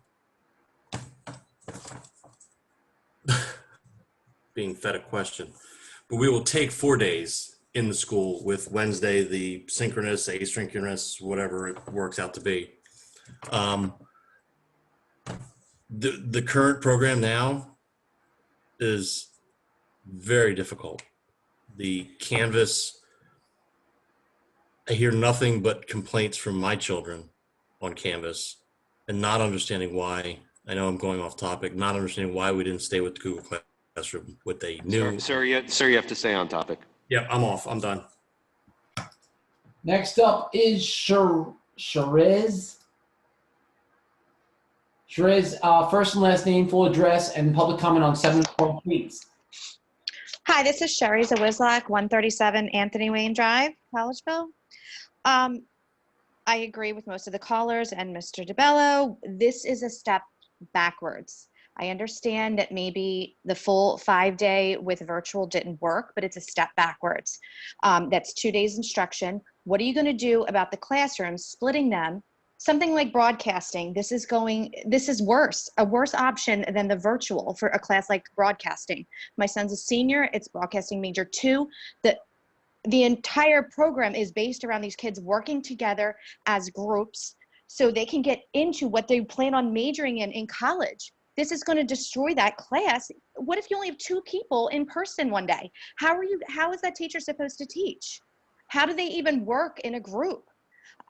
Especially with the 2 days, whether you're going to do the asynchronous Wednesdays fine, keep that. But the kids need to be in there 4 days a week. You can't do the hybrid, splitting these kids. How are they going to learn? My kids are struggling now with Canvas. Some of the teachers never get what they turn in. They get zeros in their grades, and then they're stressing out, and then they have to message the teacher, and the teacher says, oh, I couldn't open it. I don't know if it's a Canvas issue, if it's a communication issue, whatever it is, but virtual is not working, and it's going to be just as bad if you go hybrid. If you don't want to do virtual and the full in class, then just offer 2 options. Offer all in or cyber. I know it doesn't work for the AP courses, but you can't go back to the hybrid with the 2 days in and 2 days out. And my kids are up all hours. They're actually getting more work this year than they have in the previous years they have in high school. Sometimes they're up till 1, 2 o'clock in the morning. And Wednesdays, I don't know what the issue is with Wednesdays. Maybe some teachers aren't, but my kids are working all day. They're doing more work on Wednesdays than they do on Monday, Tuesday, Thursday, Friday. But hybrid is not a good option. We need to go back and we need to reevaluate this because it's not going to work. This is just steps backwards. The kids are having more anxiety and more stress. And isn't it about the students? I know we want the SFEA's approval and we want the administration's approval. What about the students? Has anyone asked the students what is best for them? Because this is not working for them. It's not working for my kids. Everybody I talk to, it is not working for their kids, especially the seniors. This is not preparing them for college. All this is going to make it worse for them. They're not learning. They're not going to be able to prepare properly. So we need to reevaluate and we need to do better spring forward. There are other school districts that are way ahead of us. They're thinking of the kids. This option is not thinking of the kids. Thank you. Next up is Jill Shadler. Jill, first and last name, full address, and your public comment on 7 to 12, please. Jill Shadler, 247 Hafner Road, Royersford, PA. I implore the board that has the motion in front of them to listen to every caller who has already spoke and my comments as well. You did not hear one parent demonstrate anything but that this plan will not work and we don't support it. I won't repeat what many have already said, other than to say they've made the point. The plan last week to the plan this week, no sense. In fact, a step backwards. Whatever happened to a 5-day plan? Never even discussed. The teachers, I respect you, but with all due respect to this FEA, I'm sorry, you blew your own analogy apart tonight using the unicycle and bicycle analogy last week. That is not what you presented any different tonight. Forget our parents' anger. Just like the previous caller, speak to the kids. I have an 8th grader using the word, we're not being treated with decency. They're ready to petition children. Their anxiety is up. I've spoken to parents that have kids in therapists. Mine is too. And I would like to call for Dr. Gooden to really think about if you should resign. You are not doing your job. Thank you. Next up is Marie Cagliola. Marie, first and last name, full address, and your public comment on 7 to 12, please. Hi, I'm Maria Cagliola. I live at 148 Oak Creek Drive in Royersford, and I'm calling on behalf of the 7 through 12. I'm speaking to you tonight not for myself, but on behalf of all of the children of Springford. All the children should be able to go back, and they should be able to go back together in a safe way. I applaud Dr. Gooden for doing the right thing by the kids and offering a hybrid option that allows the kids to return back in a safer way than 5 days a week. As you know, Dr. Gooden and the board, there's a very large number of parents who have been emailing you supporting the voting, and we should be heard within the same might as those that have come and protested. Even though we're not there in person, our voices still count and matter. The plan you shared, returning to school in a safe way, the hybrid option features blue and gold and allows every 7 to 12th grade child to go back together and leaves no child behind. Like many other parents, teachers, and nurses, they would support this plan, especially since there is a recent uptick in COVID-19 cases in other states that have started to return carelessly full-time and are being closed, most recently in New York. The hybrid plan offers a chance for all the kids to go back together, supports a safe social distance, allows less kids in the hallways and cafeterias, and most importantly, cuts the risk of COVID-19. This plan is similar to other local successful school districts like O&J Roberts. I ask you, Dr. Gooden, and the board to vote the hybrid option so that all the kids can go back together and experience school once again in a way that works for every family and not just the ones who scream the loudest. And if you want Springford to be back together and stronger together, like our signs say, then these parents need to stop thinking about just themselves and their kids and all of the kids. Otherwise, we cannot be stronger together. You're just helping the loudest get a plan that works for one group and not all the children. And that is really the opposite of stronger together. And by the way, the hybrid was never an option for the parents in any survey, Mr. DeBello. The surveys were not good surveys. They asked you 2 questions and never was the option for hybrid, option to go back, option for all virtual. I work in a company that sends a lot of surveys. I implore you to get better with your surveys. But more importantly, I implore you to do a plan that works for everybody and not just the ones screaming the loudest. For all of our children, we should all go back together because Springford can only be stronger together. Next up is Hope Bodenschatz. Hope, first and last name, full address, and your public comment 7 to 12, please. Hi, Hope Bodenschatz, 5 Dorothy Circle, Royersford. I'm going to be really brief. I have one big concern with this plan. It says that on the virtual synchronous days, instruction will be accessed through live stream or recorded video. This gives then, the teachers can then choose to use the recorded video option, and the students could end up with only 2 live instruction days a week. Anything less than the 4 live days they're getting right now is a step backwards and is not in the best interest of our students' academics. If this hybrid plan is what we have to have, then our kids need at least 4 days of live instruction and no less. Thank you. Next up is Annie. Annie, first and last name, full address, and your public comment on 7 to 12, please. Hi, Annie Schlichter, 311 Walnut Street, Spring City, PA. As I agree with most of the callers that have previously called, I secondly agree with Mr. DeBello and Mr. Jackson. Last week it was an issue with the hybrid, as Mrs. Ritter was just about in tears, and I felt so, sad for her that this option wouldn't work. But now the option is on the table. Splitting the classrooms, as it may work for some, it doesn't work for others. My question also is regarding this hybrid plan. If the 25 people per room is a mandate per Governor Wolf with 6 feet distance as a recommendation, how do we plan to have more than 7 to 12? Are we on, is this a comment directly related to 7 to 12? I feel like we're maybe going off topic here. No, it's a direction, or it's a comment directed as the size of classrooms through 7 to 12, as both of my children are in 11th and 12th grade. So Okay, with I'm that, sorry. no, that's okay. So with that being said, with the 25 per room, how are we going to accommodate, 30 students per class? Is just my concern. Are we going to turn children away and make them go virtual? If there's only allowed 25 per room, as a mandate per Governor Wolf. So that was my concern. But again, I agree with a lot of the callers. The hybrid, wasn't really an option last week, but now it seems to be the best option this week. I'm on point with Mr. Jackson and Mr. DeBello with those concerns. Thank you, that's all.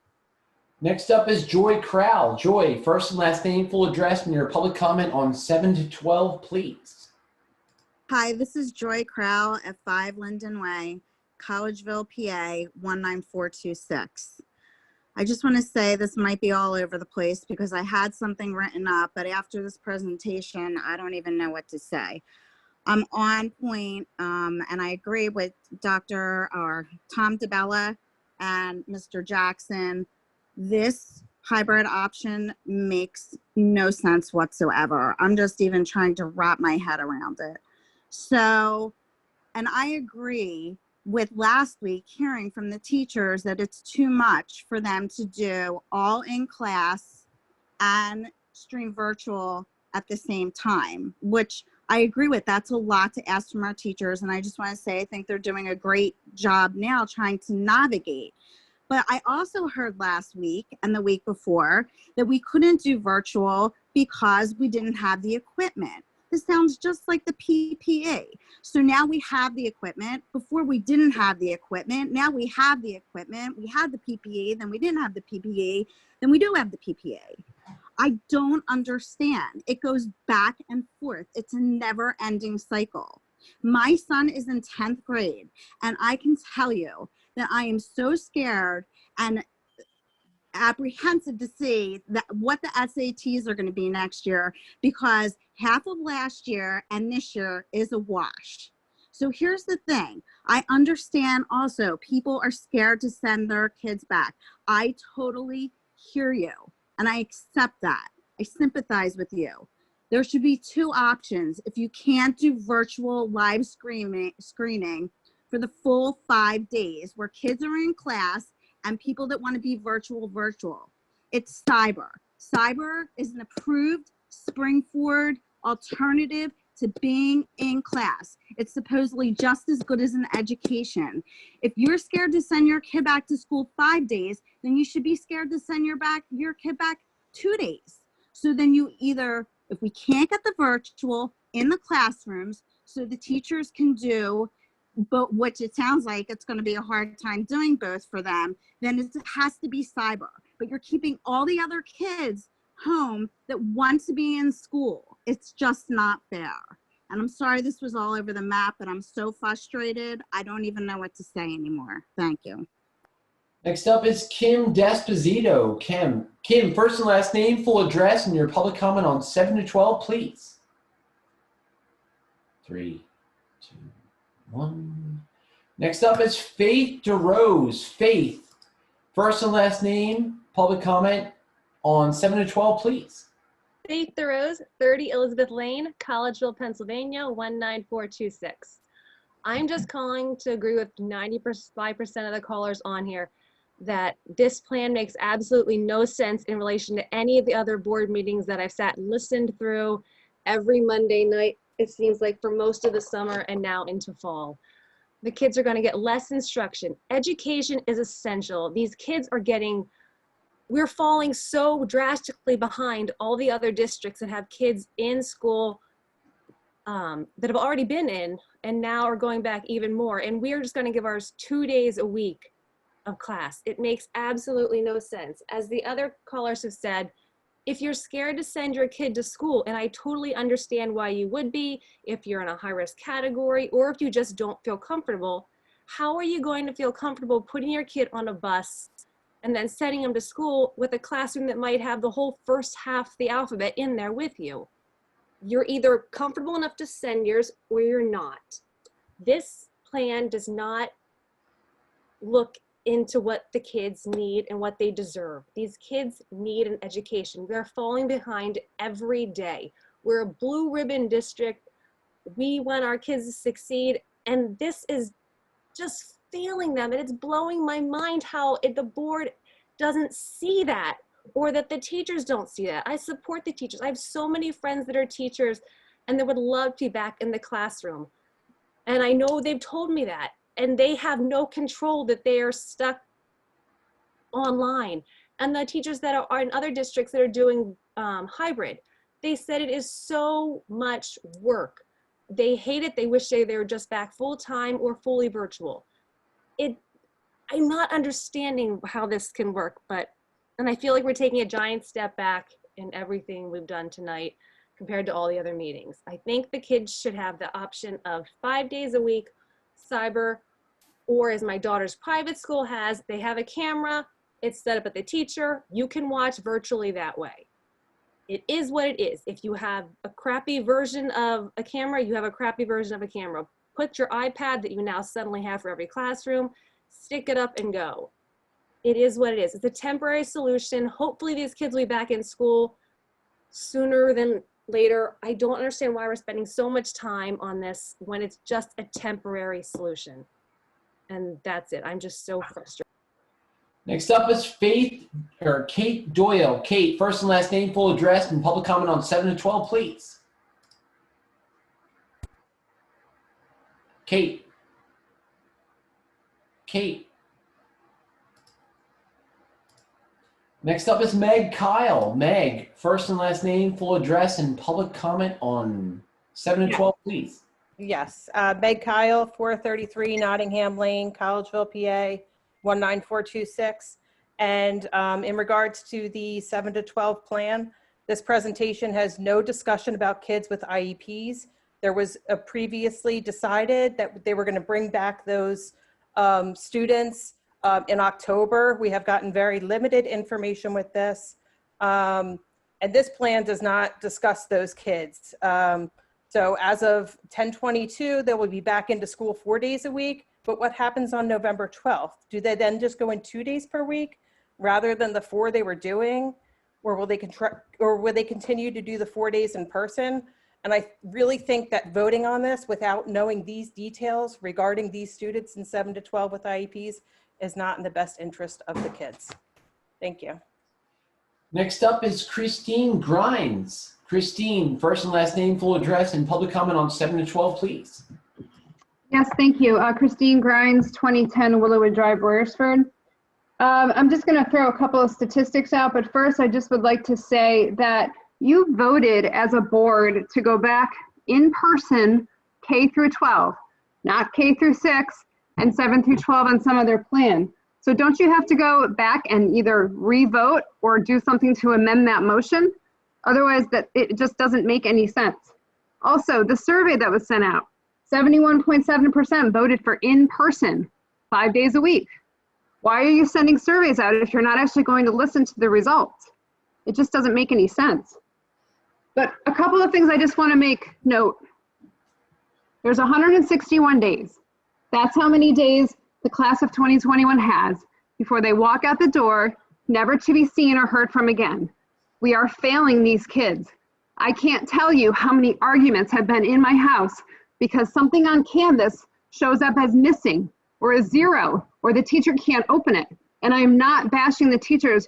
My son has wonderful teachers. I'm sorry, I need you to stay on topic for the 7 to 12, please. I am on topic for the 7 to 12. Your plan to go back to hybrid. I need you to stay on topic for the agenda item, specifically the agenda item for 7 to 12. Thank you. Your plan to go back hybrid makes absolutely 0 sense. And the argument for going back to hybrid, which I believe is that you can't accommodate virtual, it makes no sense either, because now you're actually saying that half the kids will be virtual half the time. So how is it last week it didn't work and this week it does work? You have to reevaluate.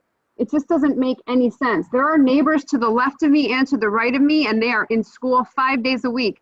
Their districts, their schools have figured it out. You are doing a huge disservice to these kids. You have to figure out how to bring them in 5 days a week. I am not saying that if you're not comfortable being in school 5 days a week, I totally understand that. Then you go cyber. If the virtual option isn't an option for our district, we have an option. It's the cyber option. Right now, these kids are faceless, voiceless, black boxes on a screen. That is not how our teachers were taught to teach. That is not how our students were taught to learn. You have to figure this out. Mr. DeBello, Mr. Jackson, Madam President, I know you want these kids back in 5 days a week. Do not go back on your word. Thank you. Next up is Tara. Tara, first and last name, full address, and your public comment on 7 to 12, please. Hi, Tara Corrado, 79 Grandview Drive, Royersford, PA, 19468. About the 7 to 12 option, while I appreciate the idea of allowing all kids the option to go back via a hybrid model, I fear we are going backwards academically with this particular option. Having 2 in this age group, I can tell you that virtual is not as productive in these older grades based on what I see and what I'm hearing from others. Similar to other callers, my fear is they will get less content each week than they are right now. I ask you to really think about what these lessons will look like for those students at home on those 3 days. I know for a fact there are some schools in New Jersey that are teaching hybrid, and what is happening is that the teachers are actually teaching the same lesson 2 days in a row one day the kid's in person, one day they're dialed in, and they're actually learning less because it's taking twice as long to get through the content. And based on what I heard from SFEA, my fear is that's exactly what's going to happen in this model. I fear that most teachers will not live stream, and this will cause the students to suffer. I just do want to say that I do feel the teachers are doing an amazing job. I also hesitate that any of these kind of hybrid models will cause the teachers to even have to put in more work than they are currently, and I don't necessarily want them for that for them either. That's all. Next up is Lisa D'Annunzio. Lisa, first and last name, full address, and public comment on 7 to 12, please. Yes, my name is Lisa D'Annunzio, 911 Mennonite Road, Royersford, Pennsylvania. Good evening, everyone, and thank you for taking the time. Mr. DeBello, thank you for being the voice of reason. I have a daughter who was supposed to start her high school year. She's been home since March, and again, she's at the dining room table. My son just went back because he has an IEP. I have to really stress here, we need to get these kids back. We're not doing right by them. We're doing them more harm than good. They're starting to regress. I would implore the board to make the decision to bring them back 5 days a week. And Dr. Gooden, I really hope that you would step up and support this decision, because here we are in October and we are no further than where we were in July. Thank you. Next up is Roland Olson. Roland, first and last name, full address, and public comment on 7 to 12, please. Yeah, Roland Olson, 711 Sourwood Lane. The last caller, obviously a lot of emotion there. I think that can be reflected in a lot of us. I'm going to have a little bit more to say. We lost Roland. Next up is Jasmine Ewing. Jasmine, first and last name, full address, and public comment on 7 to 12, please. Jasmine Ewing, 917 Mennonite Road, Royersford, PA 19468. I'm calling today as a parent and as a teacher, and I have a few concerns. I'm asking the board to really consider keeping either bringing us in full time or keeping things the way that they are.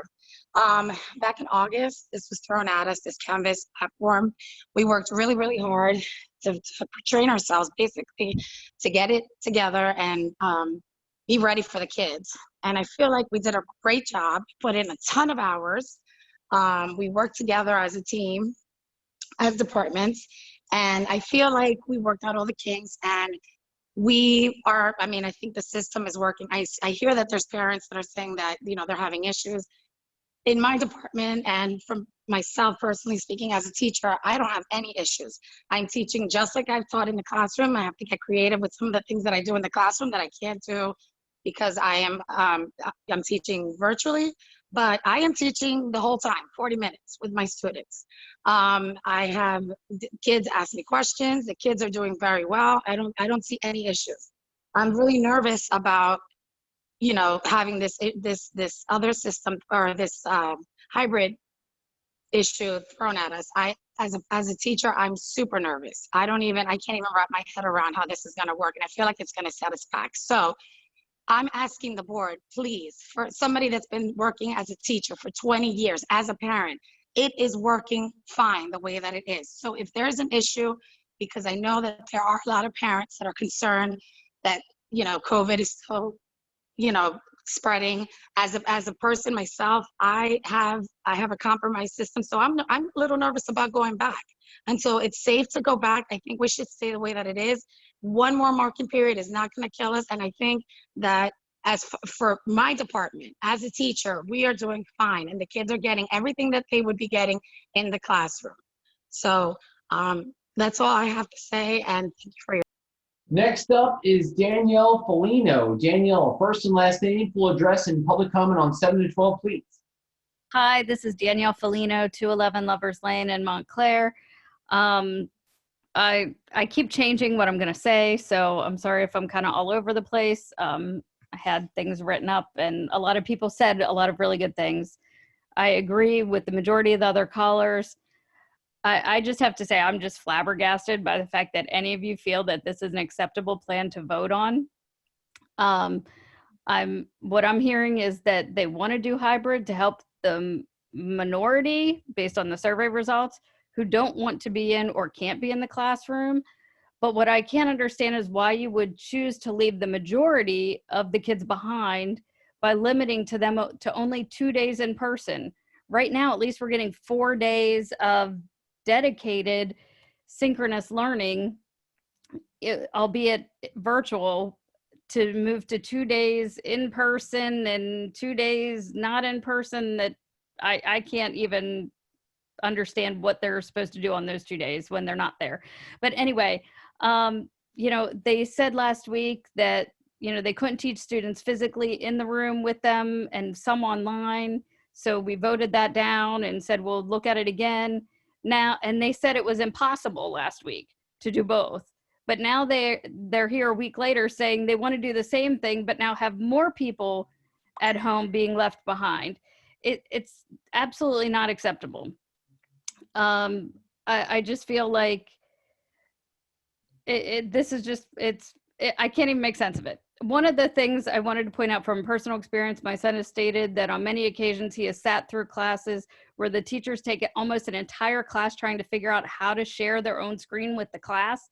If they can't even manage that, how are they going to manage trying to teach kids in the class and virtually, and doing that 4 days a week now versus doing what they're doing now? I feel that we can't expect the teachers to teach an entire class effectively in a hybrid situation. So I don't think that we should vote for that. That's all. Next Okay, up, Mr. Catalano, I'm sorry, Yeah. can I interrupt you for a minute, Yes, please? please. I'd like to propose to the board that we go for, and this is with consultation with Mark Fitzgerald, our solicitor, that I'd like to go for 15 more minutes of public comment, cap it there, which would be at 9:47, and that we allow each speaker that speaks from this point on to speak for 2 minutes, and to please provide us with something new. We've heard a lot of the same. We'd like to hear as much as possible. So if there could be some people to comment, if they have a differing opinion or a different thought than what has already been presented, we would really like to hear that. So if the board's in agreement with that. You have 17 hands raised currently. Could we, also, Mr. Fitzgerald, is it more or less, is there a question regarding the motion or a comment and questions?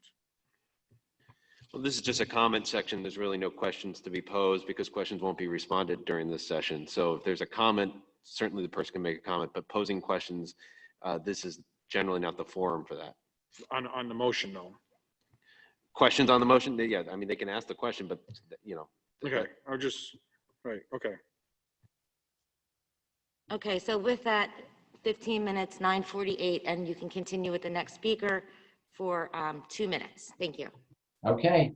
Next up is Kate Palladino. Kate, first and last full address and public comment on 7 to 12, please. Hi, my name is Kate Palladino, 311 Cambridge Drive, Royersford, Pennsylvania. I am speaking in support of tonight's presentation and proposal. This hybrid proposal reaches and provides the best education for all students, not only those who are okay with limited social distancing to go back 5 days. More families will choose hybrid as an in-school model than, I'm sorry, my phone was ringing, as an in-school, 5 days in-school model. I apologize, I lost my place. More families will choose hybrid as an in-school model than if there was only a choice of 5 days in school or virtual. Hybrid provides the social distancing many are looking for. There is a huge difference in class size and numbers in buses between the full in-school and hybrid plans. In hybrid, the teachers will ultimately have contact with more students, actual contact. This makes the virtual instruction much more productive as the students are regularly physically engaging with teachers. It also lowers the number of students physically in classes at any specific time, giving the teachers more flexibility and more ease of finding the time to connect with those who are virtual on that or any day. The original survey was very skewed. 71.1% isn't even close to accurate. I, for one, chose back in school, but I only felt comfortable doing so if social distancing guidelines were met. I know there are many who did the same. I truly don't believe 5 days in school with limited social distancing is actually the majority. When the information came out last week with we will socially distance to the best extent possible. Ma'am, is this on the 7 to 12? Yes, The it's on 7 a to 12 hybrid. reopening? Okay. Absolutely. Okay. I'm speaking in support of the hybrid. I'm speaking in support of the fact that many of us were looking for this hybrid for something that would allow us to socially distance rather than go in 5 days a week with maybe 2 feet distancing, which is almost worse than what we had last year. And think about those kids in the Okay. 8th grade And building now we've that hit, have no we've hit space. 2 minutes. We've hit 2 minutes. Next up is Kay Remels. First and last name, full address, and public comment on 7 to 12, please. Hi, it's Kim Anderson, 123 Patriot Drive, Collegeville. I'm going to try to cut this short because a lot of the other previous callers did speak to a lot of the points that I jotted down. I do have a lot of confusion, and I hope that you guys can maybe, I would love to see you stall on this vote tonight, because I think you guys have to go back to the drawing table a little bit. There's confusion. I agree with Mr. DeBello regarding what is the difference between last week and this week, except that maybe half the students are in the room instead of more. So now the teacher that was concerned about juggling approximately 20% on some sort of device while on a Zoom are now going to have more kids to juggle on a device if they're doing a live stream. So I don't know how that's better. It sounds worse. I also have a problem with the teacher who spoke tonight and said we'll have more students in person overall, like globally, under this hybrid model. The survey showed 71%. It sounds like some, consider that it's flawed, but that's what the survey showed. And, so his statement of pursuing more inclusion now gives all students much less face time. And it seems to be a very negative solution for those approximately 70% wanting to be back. Real quick, also about the digital medium comment that a teacher made in terms of filling time when you're not live streaming. Obviously, we all know that the teacher teaching the class is the best way for for kids to learn. And I am definitely concerned about hearing more and more about just filling time with digital medium. Things on Clever, ST Math, et cetera, et cetera. So I think that really needs to be looked at in terms of how teachers are teaching, because if that's the direction we're going in, I sure hope the schools start educating the new teachers more on live teaching versus digital medium. That's it. Thank you. Next up is Gabrielle Deerdorf. Gabrielle, first and last name, full address, and public comment on 7 to 12, please. Hi, this is Abby Deerdorf, 704 Collin Court in Royersford. I just want to encourage the board to accept this plan, vote on it, accept it, and move and make progress so that life can continue. For those that want the kids back in school as soon as possible, to keep wanting this revisited and revamped and redone is just keeping us virtual longer. So thank you for that. Please vote, please approve this, please keep it going. Thank you. Next up is Kim. Kim, first and last name, full address, and public comment on 7 to 12, please. Yes, this is Kim Houston. I live at 309 Cambridge Drive in Royersford. I'd like to say I'm extremely disappointed in all the hybrid options that were presented this evening. There are quite a bit of other local schools moving forward to get their kids in school 5 days, and we are now just presenting hybrid. By the time we start this, the other schools are well on their way to add more in-person live instruction days. We are going completely backwards. Our kids are now going to get less live learning than they are getting within this 100% virtual environment, because within the plan, the students are in school 2 days, and then on the virtual days, we are leaving instruction up to the teacher to teach live or provide recorded instruction. And especially for our high school students, I have a junior, and this year is so important. They're trying to learn as much as possible to be ready to take the SATs and the ACTs in the spring. How are our kids going to be ready when these hybrid options, they are now receiving less instruction than also in a virtual environment? I don't understand why you have in your plan to continue with this till February. Why can't administration be moving forward and possibly look at this sooner than later? What was the point of the survey? 70% or so wanted to be back in school full time, and now those numbers are completely being dismissed. And also, one point I just wanted to say is I know administration is very concerned, as we all are, with capacity and social distancing, but it was specifically indicated tonight in the plan during this presentation that there will be no social distancing on the school bus. I'm sorry, but that makes no sense. These kids need to be in school in person 5 days, And if parents don't want to send them back, there is a cyber option. Kids are not learning in the virtual environment and will be learning less in a hybrid environment. One thing too I did want to add is in regards to special education. During the presentation, Dr. Gooden indicated supplemental IEP students would receive live instruction. Okay, I'm sorry, thank you. but this, Next up is Yvonne O'Day. Yvonne, first and last name, full address, and public comment on 7 and 12, please. Hi, this is Yvonne O'Day. I'm at 308 Fox Trail in Royersford, 19468. I am a proud Springford community member and even more proud Springford teacher for 25 years. I will say I'm disagreeing with the people who are saying that they're getting less if we go to this hybrid model. Any time that I can look at the student face to face, I don't care if there's a mask, that is part of their education. So I will take 2 days and my kids will, yes, they want to be in full time. I of course want to see my kids full time every day, but can we do that safely? 2,000 kids moving around the high school hallways makes people a little uncomfortable. And, you know, yes, that would be great, but it's not the right thing to do. So hybrid, it gives us a chance to see the kids and just interact with them. And that's so important. That's what my kids are missing. They're missing the interaction. I don't care if they're 6 feet apart in the classroom. They can still hear each other. They can see each other's faces. This hybrid plan is going to have to work. It's going to, for me personally, I will be live streaming on the days that every day I'm going to be live streaming. So my kids will have live class every day. And I know there are a lot of teachers who will do that. Some may choose not to, but I guarantee my teacher friends will say, yep, we're going to be live. So thank you so much for all the work the committee has done. And thank you to the board for being as patient with all these comments. I know it's a really, really tough job, and I appreciate it so much. Thank you. Next up is Erica Love. Erica, first and last name, full address, and public comment on 7 to 12, please. Hi, my name is Erica Love, 302 Tavistock Drive, Royersford. I would like to voice my support for this plan. I think it's the plan that works the best for staff and students, and it actually follows the guidelines that are put into place by the Department of Education and follows guidelines recommended by health officials. And I think it's really important that we are listening to health experts at a time like this, because obviously not everyone feels safe. It is still a scary time. COVID still exists and is out there.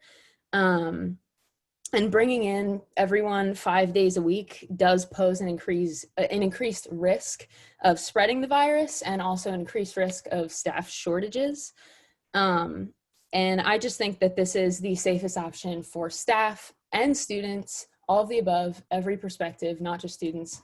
And I would like to voice my support for it. Thank you. Next up is Kim Desposito. Kim, first and last name, full address, and public comment on 7 to 12, please.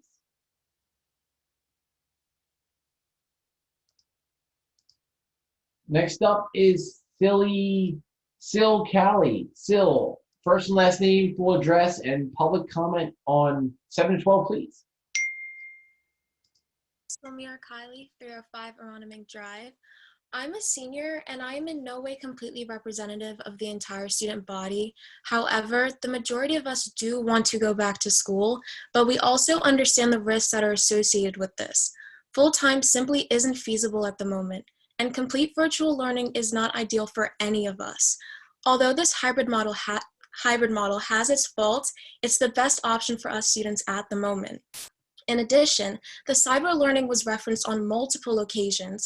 However, the cyber option isn't an option for some students, specifically those who take AP classes, which is a large portion of the student body. Choosing cyber learning will ultimately restrict our progress and later impact our AP scores. Although the 2 days a week isn't exactly what we would like, it's better than where we are now and a stepping stone to be fully in person. Finally, thank you to the SFEA and the administrators for the work that you guys have been putting in so far. Next up is Joy. Joy, first and last name, full address, and public comment on 7 to 12, please. Joy Moore, 234 Troon Court, Limerick. Kind of like Danielle earlier, back and forth with what I want to say on this. I'm not for this plan at all. I'm the parent of a senior and a freshman. I have one going out, one coming in.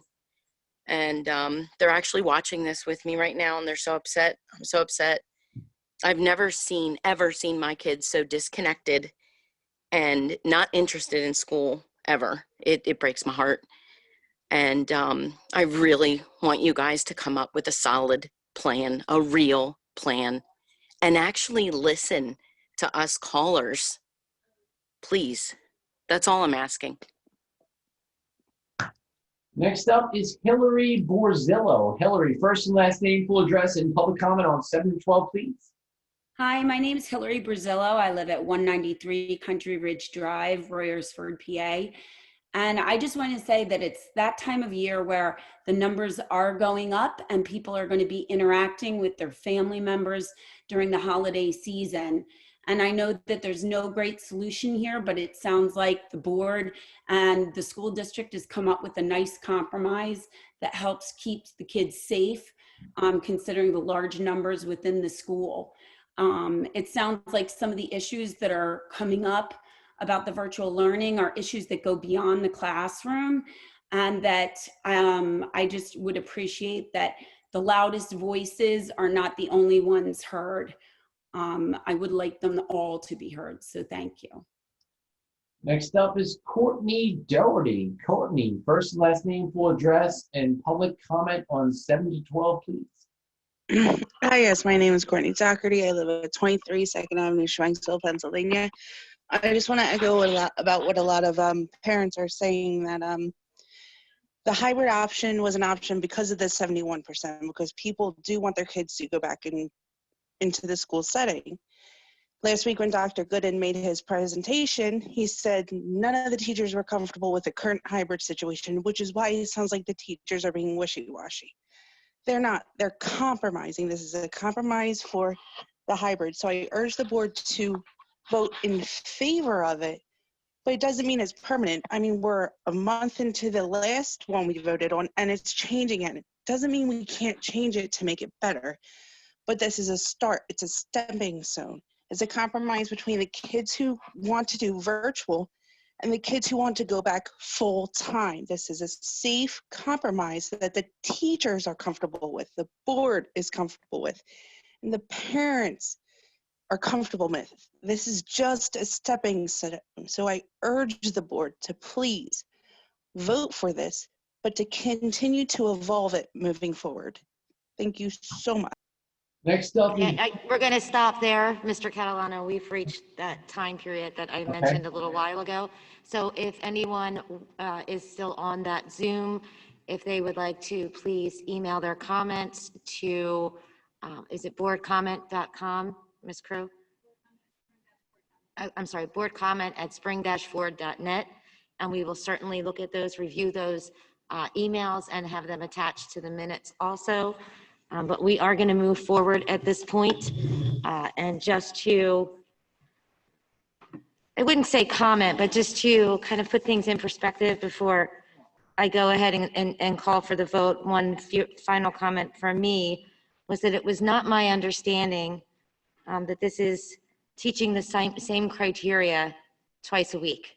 My understanding is that it's new content and that it's, I'm getting a nod from Mrs. Ritter in the back. So absolutely not teaching the same criteria, but rather new content each week. So I just wanted to clarify that. And as we go forward, we will do that. So we have a motion on the table, which was what this chatter was all about, to approve the district's hybrid with virtual option reopening plan for 7 to 12. Mr. Schaefer? Thank you. I just, I did the hand raise, so thank you very much. I just would like to clarify for my own, before we vote on something here. So if I can provide an example for, let's call it an 11th grade student. I have one that I'm a big fan of at home. So Monday, he comes into school, gets all of his classes, like, you know, socially distanced and all the work that's gone into that. Tuesday, then he's at home, but he's checking in on the bell schedule, and participating, and we're letting the teachers teach, to use that. And I'm not doing this to be in any way, shape, or form disrespectful. That's just, it is a quote. Wednesday, I'll call it, is Wacky Wednesday. But that's some other sort of something else that we've been keeping with. And I'm also a huge fan of the children's book. Thursday, he repeats Monday. Friday, he repeats Tuesday. Is that where we're at? That's correct. Okay, thank you.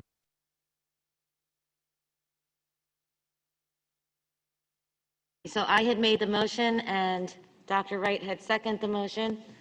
All in, oh, Linda did. I'm so sorry. Okay, all in favor, say aye. Aye. Any opposed? No. 2, that's right. So the motion passes then 7-2. So, okay, that is that. Now we have, moving on to the next part of our agenda would be board comment. But before we do that, I really do wish you all, teachers, union, Dr. Gooden, administration, the best in executing that plan now that has been approved. So thank you, and we look forward to that rollout. Moving on to board comment section in this meeting. Is there any other board comment on anything? I have a couple of comments. One is that I don't know if it was directly from me or what, but I didn't want to give the impression that the teachers were compromising or anyone was compromising. I think that the administration and the teachers worked hard to come forward with a solution. I voted no, and as I said earlier, I could support starting in a hybrid plan and moving forward. 2 things I was disappointed in. One is that we don't have, our next step is all the way in the first day of the 3rd marking period where we're going to go from hybrid to all in, which I could not support that. And the other thing is that I still was not comfortable with seeing that the instruction that the students would be getting when they're virtually at home. And that's why I could not support the plan. I can support starting in a hybrid model for the 7 through 12. I just wasn't comfortable with the execution of some of those other elements. And I do not believe, and I want to make sure that this is really understood, I do not believe that teachers would, in any reason whatsoever, ignore students that would be virtual. And I don't believe no one at this table said that, but that was a comment that was made. And I guarantee you that our teachers would not ignore. If it was a student was feeling ignored, that would be completely by accident. So I do not believe that they would do that. I do think that we should refine the survey as we're asking for commitment from our 7 through 12 teachers. I think we should refine it. I think that there were some questions that weren't included in the last survey that need to be included in this one. So I would encourage the administration to possibly send that out to the board or some members of the board to make sure that we get a better perspective on some of these questions, because I agree that I think the intent at one point was to ask that question about if you went back to school, would you go all full day, all in every day or hybrid? But that unfortunately was inadvertently admitted. So I think we need to just refine that survey a little bit. The other thing is that I have it from pretty good sources that there will be supposed changes being announced tomorrow from Governor Wolf related to capacity. And hopefully that will follow through, because one of the things I am concerned with is that now we're back to at the high school football games, all the other extracurricular activities, we're able to stick to the 250 maximum capacity. But I think with high school football, with the team, the visiting team, the band, and the cheerleading, I think that we're doing our parents a disservice for not allowing them in. I know other school districts in Pennsylvania got creative and defined sectors or segments or sections within their stadium, and they came up with strategies where Like one segment or sector would be within the field, inside the fence, and that was limited to 250 capacity. And those people or participants would be going in and out of their own entrance and exit. And then they would use, then they would take the stands and just define that as another sector and give that its own entrance and exit. And so, you know, like I said, other high schools have gotten very creative with allowing the parents in to see their students participate. And I think that unfortunately we're kind of caught in this situation because I want to figure out how we can move forward, but then the whole capacity thing may be changing tomorrow anyway. So I'm not really sure where Mr. Schaefer, being chair of extracurricular, if there's something that you want to comment on. But like I said, the capacity is possibly going to be changing tomorrow. And I do want to reiterate that the survey needs to be refined a little bit so that we drill down on some of these questions that we heard this evening as well.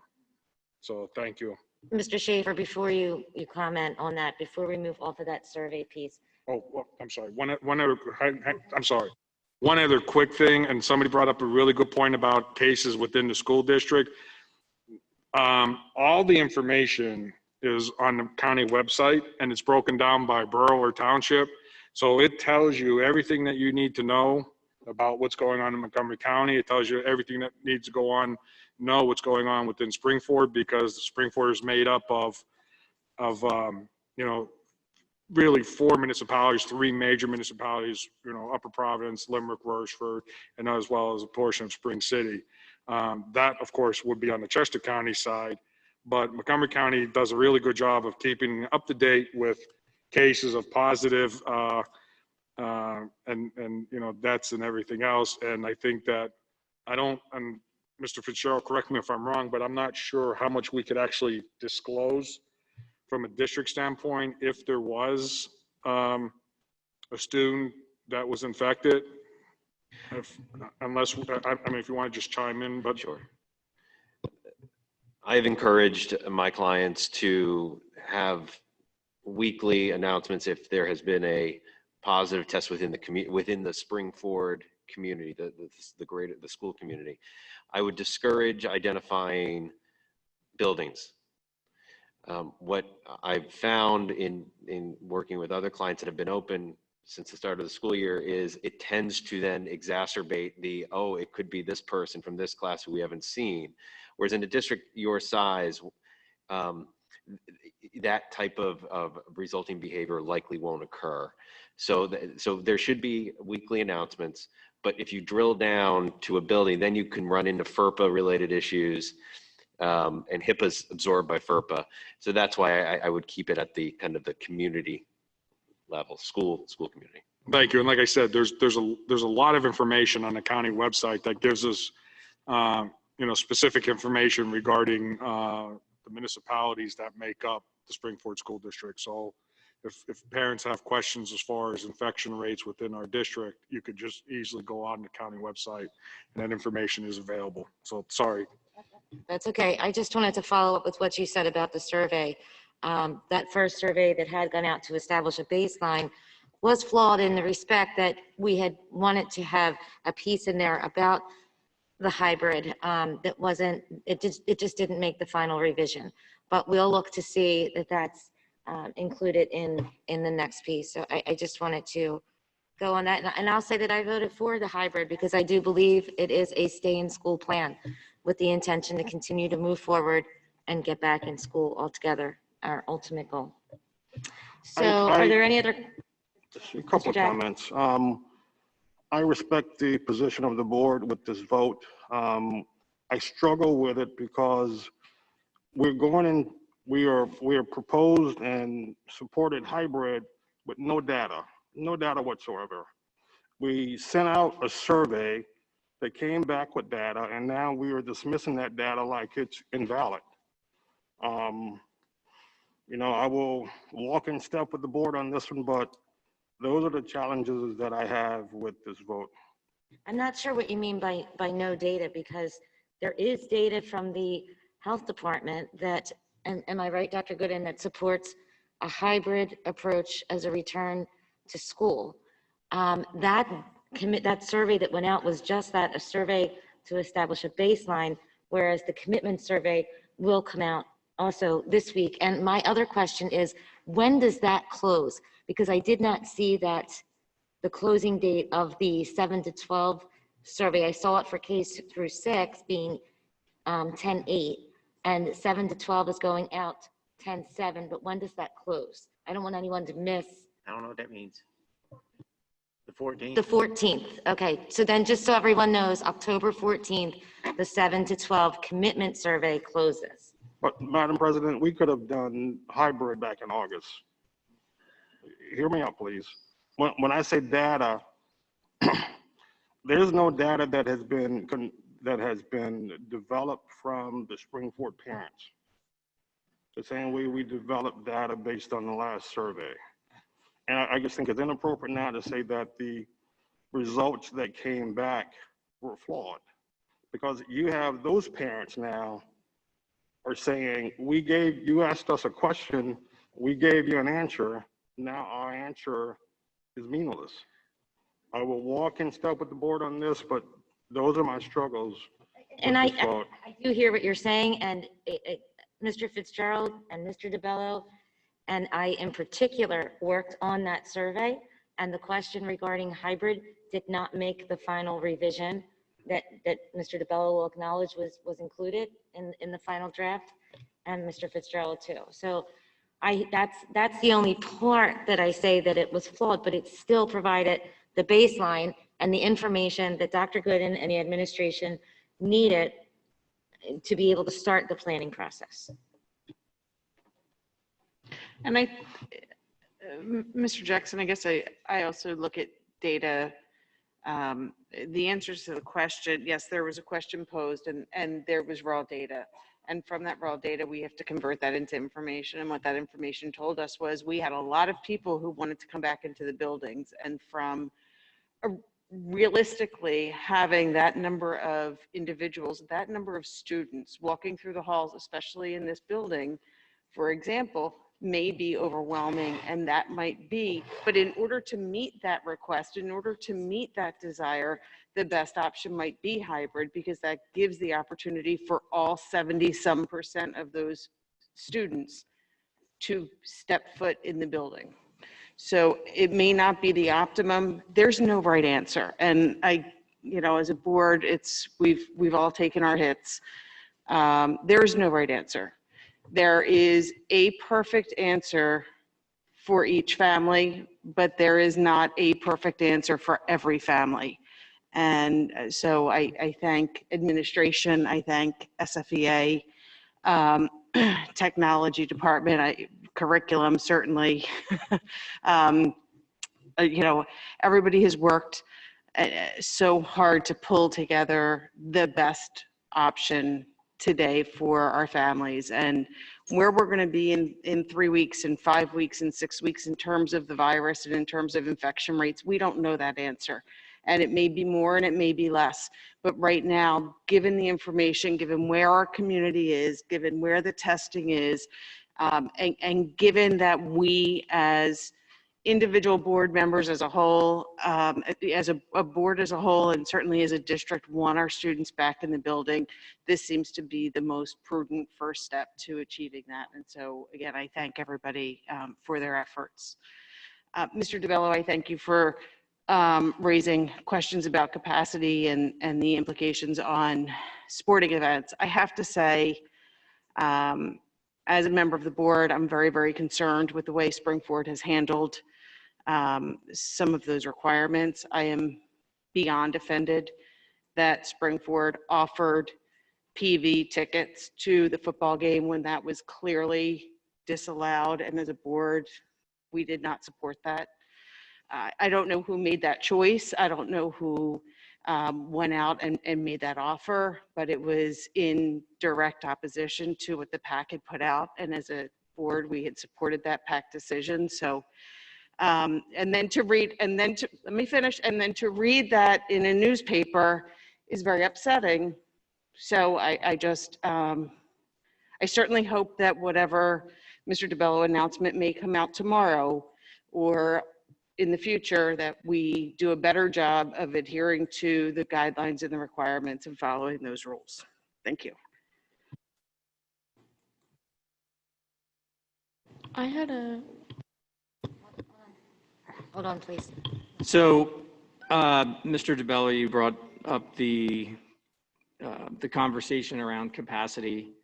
I'm having a hard time, Ms. Melton, even addressing your comments just based upon factual, an inference that the board had supported the league thing. I mean, we're bringing it up tomorrow at extracurricular because that was the direction of the board. We in no way, shape, or form had a vote to say that we supported the PAC. So it's coming up at extracurricular tomorrow. I know you're on that committee. I look forward to the conversation. And as far as being beyond offended, I'm terribly sorry to hear that you were beyond offended. I don't think anybody intends to offend anyone at this board, certainly not me. As far as your question with regards to this coming weekend's events, last we discussed, in spite of my personal disagreement with it, that we were listening to the PAC. And so that's where things are. So that's where things are. But we didn't, is that correct? Or we did? Now we are or we're not? I'm confused. So the last that we had heard, there's been nothing that's been like officially, no motion's been made or anything like that, because it was asked to be brought back to the extracurricular, right? So, but where we left it was we were listening to the PAC, this was before you were beyond offended. We were supposed to offer 2 tickets to our home participants, right? And so those are the PAC's instructions. And so that's what we're listening to. Except am I incorrect? And did I read an article incorrectly, or was it misprinted that Springford offered 2 tickets to all of the PV players' families as well? No, I think that's correct. And so, which is not then based on the directive from the PAC, it was only for the homeschool, not for the away school. Am I correct? That's right. So therefore, somebody made a decision somewhere along the line to go directly against what the PAC had defined and specified in their ruling. And we as a group said, we need to follow that, and it'll be revisited in the extracurricular committee. So that's where I'm telling you I'm offended that somebody made a choice to go outside of what we had. And invite parents to watch their kids. It's terribly offensive. So I think she means to go rogue on the authority. I mean, if it means allowing parents to watch their kids, I'm all for going rogue. I'm sorry. I mean, having spectators, I mean, this is not really the time for this, but having spectators stand outside and lean against the fence to watch their kids, like what happened at our stadium today during the 9th grade football team. I mean, that's safety. I mean, I get it. It's just insanity. Wait, let me finish. But Mr. Schaefer, I do need to explain to you, I don't particularly like that the speed limit is 55 miles an hour on 422. However, that is the rule, that is the law. And if I break that law, then I am putting both myself and others at risk, and I am subject to penalty. And if you, as an individual member of a board, make a decision on behalf of an entire board, that's inappropriate. That's my feeling. Okay, so let me revisit, because, and I appreciate your feeling, but let's step back for a second. This board, prior to the PAC making their decision, voted here to give all students, both home, including the football team, the band, the cheerleaders, and the visiting team, 2 tickets. That was our vote. That's what we agreed to. It absolutely is. No, but it was contingent, Mr. DeBello. If you recall, it was contingent on the state. It was contingent on the state. Which didn't pass. It did pass. No, because if you recall, oh my God, Governor Wolf vetoed the bill, at which point there were not enough votes in the House for the spectator bill to override the veto. So it did not pass. It was still at a 25-250. And the ruling came out that's the ruling that came out from the federal government that the rules mandates were unconstitutional. And that's when we move forward and still continue to provide the 2 tickets as we agreed to at this board table. No, because that was last week and we had. Hold on. Week. Hold on. Hang on a minute. Last week at the board meeting, we brought this up because we were playing Boyertown, and that's when we were talking about where does it come into effect where we're following the PAC rules. And that's what Mr. Schaefer brought up. When did we all of a sudden decide that we were following the PAC? And as it was discussed, that they're the governing body over the high school, not just the high school, but all of the sports that we participate. And I last week also said that we're confusing some of the guidelines or some of what the PAC is responsible for versus what PIAA is responsible for. And that all occurred last week. We played PV the previous week, and we had a board meeting that Monday, and we were concerned what was going to happen because A, we didn't know what was going to happen with the veto, and B, we didn't know what the ruling was going to be from the federal government. A, the bill was vetoed, but B, the federal government ruled, and that's why we moved forward. And then PAC, somewhere along the line, made their decision. We didn't talk about PAC until last week. At no point did I ever think that I was voting to bring in or offer tickets to an away team. I will honestly say 100% that I never, ever had that intention at all, anything we voted for. And Mr. Fitzgerald, could you please clarify? Yes, we are part of the PAC. We agreed to their rules. I'd like to know what their consequences are if we're not going to follow the rules of the PAC. I'd also like to know, wouldn't the state or Governor Wolf's mandate, wouldn't that override the PAC, PIAA, or not? Whose ruling supersedes others? Our taxpayers. Mr. Fitzgerald, I hear what you're saying, but let's just ask him for the legal definition. Just to go back 2 weeks, which was the PV game. I don't know if any of us contemplated that there was not going to be anything for that game, i.e. there was no governor's order at that point. And of course, what am I also missing off? The PAC order was in. Well, no, the PAC order was in, but there was nothing that, and there was no override of the veto in Harrisburg. So there was nothing at that point. What was only out there for that Friday night was the PAC guidelines, and that was the North Star for what to do that evening, was to adhere to the PAC guidelines, in part because there was nothing else. The board then didn't have a meeting again until that following Monday. Now we're at a point where the order of the governor was reinstated by the Third Circuit. However, there's also new guidance that's being put out by the Montgomery County Department of Health that says, in fact, they may be willing to exempt sizes or make larger sizes if a safety plan is presented to the County Department of Health. I can't make this up. So that is always a possibility, but again, it would have to stay within whatever guidance PAC provides for us as a member school of that athletic conference.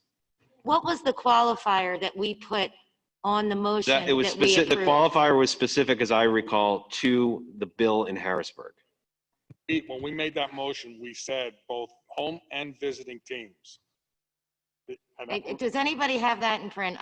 Because I honestly don't recall that. Is that something that we can access? But the visiting team parents aren't our taxpayers. They're not even our parents. Why is this, our concern? And PAC was specific that they said no away spectators. I thought this meeting was supposed to be on one topic. No, you can always. It's under board comment. You're right, board Wendy. comment. It was, but it's under board comment. Can you guys take this to committee? Okay. Yep. All right. Yeah, can we, All right, thank you. let's do that. If there's no other public comment or no other board comment, we do need to have another. I'm sorry. Okay, Ishika, did you have something that you wanted to add? Yeah, I just had a quick question on the discussion item. I'm not sure if this was brought up or if this falls under the FFCRA, but I think it's just important to get it out on the board, get it out on the floor and like verbally state it. So when we're bringing back students, right, and we're bringing back our faculty and our staff, where the risk, there's a potential risk. So looking at this from a teacher's point of view, if a teacher supposedly gets COVID and he or she gets sick, what's the plan for that? Like, do they have to use their sick days? Are there like a COVID days that it's given to them, or? It's not working. That's a personnel issue that'll be addressed. Well, I mean, Ishika, I can tell you that Ms. Elise, who is very knowledgeable in the FFRCA and all different leave aspects, is on top of that issue involving the entirety of the staff, from support staff to professionals. I just wanted to make sure that was on the floor and at least verbally stated. But thank you. Okay, so with that, I believe we have to go into another public to be heard session. Is that right, Mr. Fitzgerald? This would just be on non-agenda items. Yes. Do we want to create a time period for this, or do we want to? Does the board want to move back to the 60-minute cap for 2 or 3 minutes? What is the feeling of the full board? What is the number on the Zoom? Well, that changes frequently, but what is the number right now? Yeah. Right now we have 258 attendees and 12 hands raised at this time.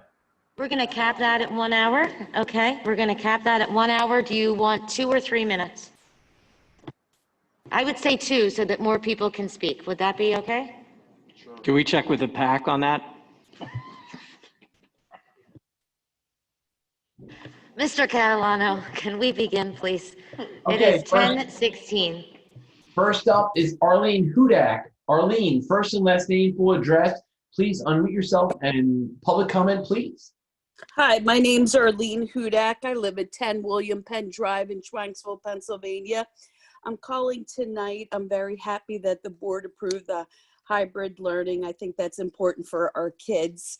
A suggestion that I would make, though, is that we have wonderful teachers in the Springford School District, and I think that we have a lot of great teachers who work together and co-teach. A suggestion that I would recommend is maybe with our kids that are in class for the 2 days and 2 days that are online, is that maybe our co-teachers and the teachers in the classroom can work together as far as taking care of one of them taking care of the kids in the classroom one-on-one and that learning, and the other co-teacher work with the live stream, and then they switch. I think it's important that our kids feel that they are being heard, as well as their educational needs are all being met, both in the classroom as well as online.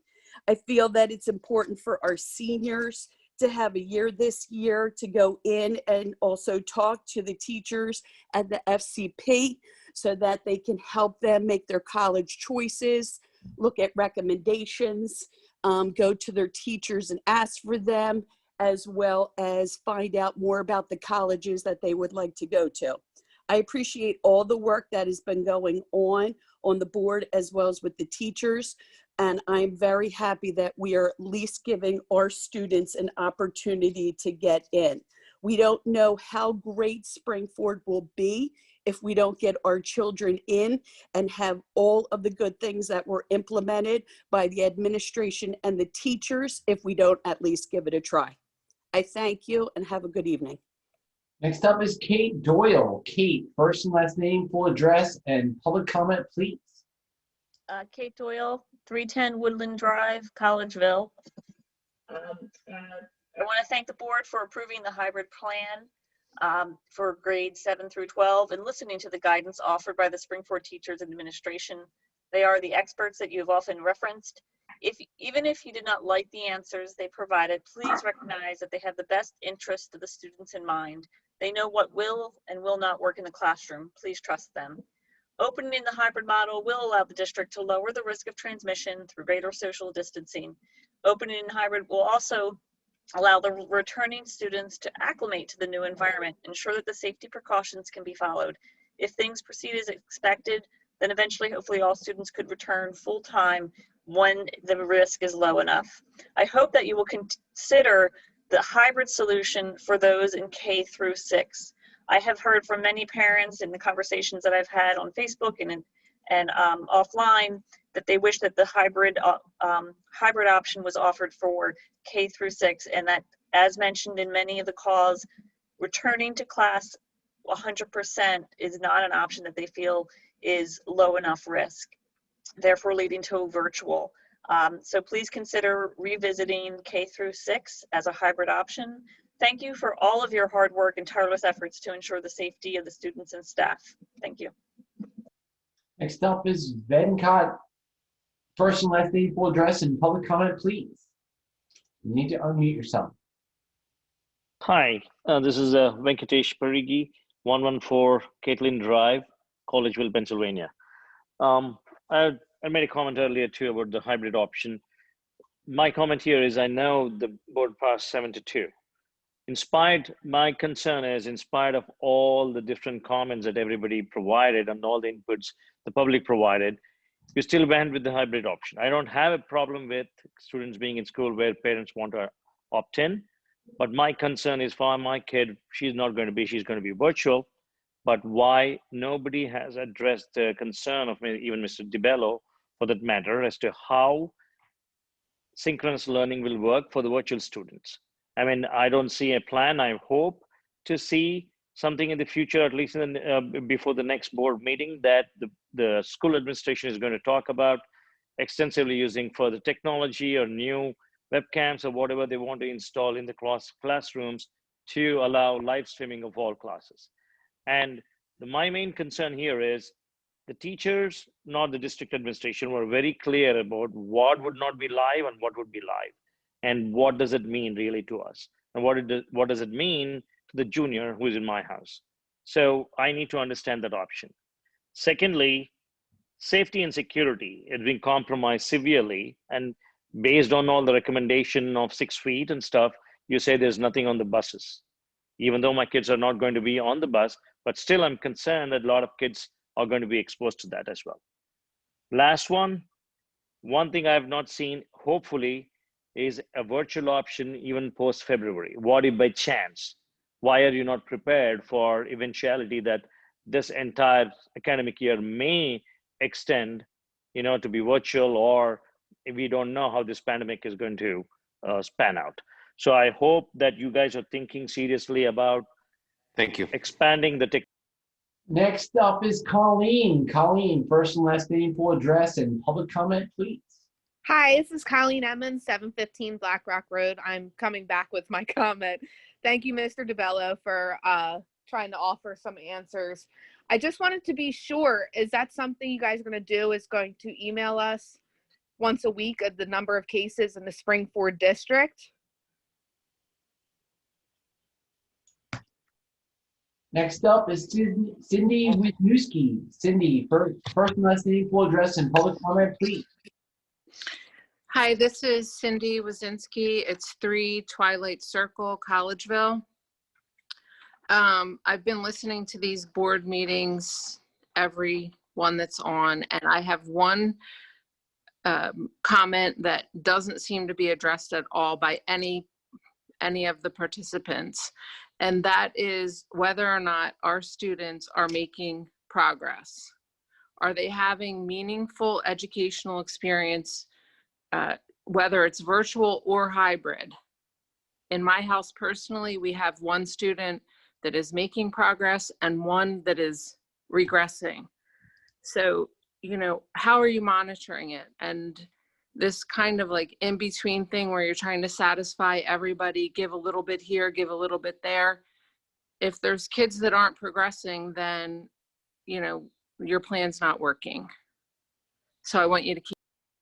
Next up is Jewel Allen. Jewel, first and last name, full address, and public comment, please. Hi, Julia Allen.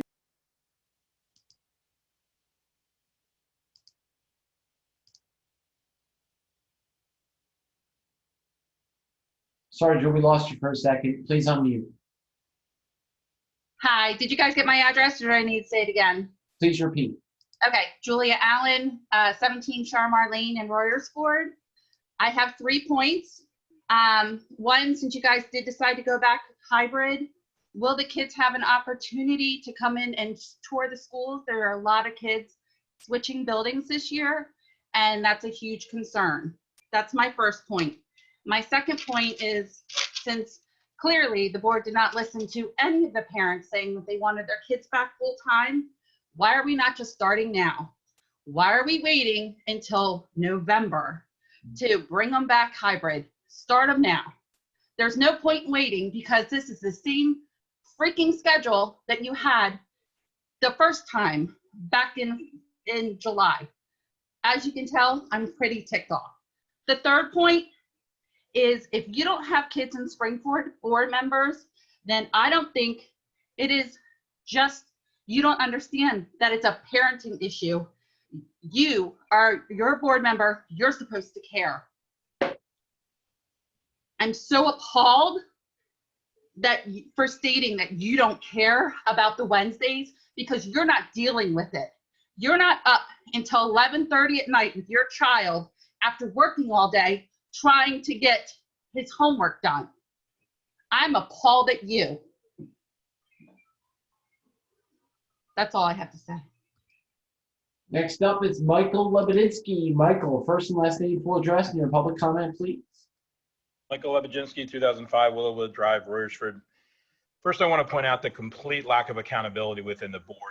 You have to realize that you created this problem by not pulling a survey you absolutely knew was bad. And it was not the survey that you would intend to go out. What type of data did you expect to get back from a defective survey? Due to your misstep, the bad survey resulted in an inaccurate picture of parents' needs.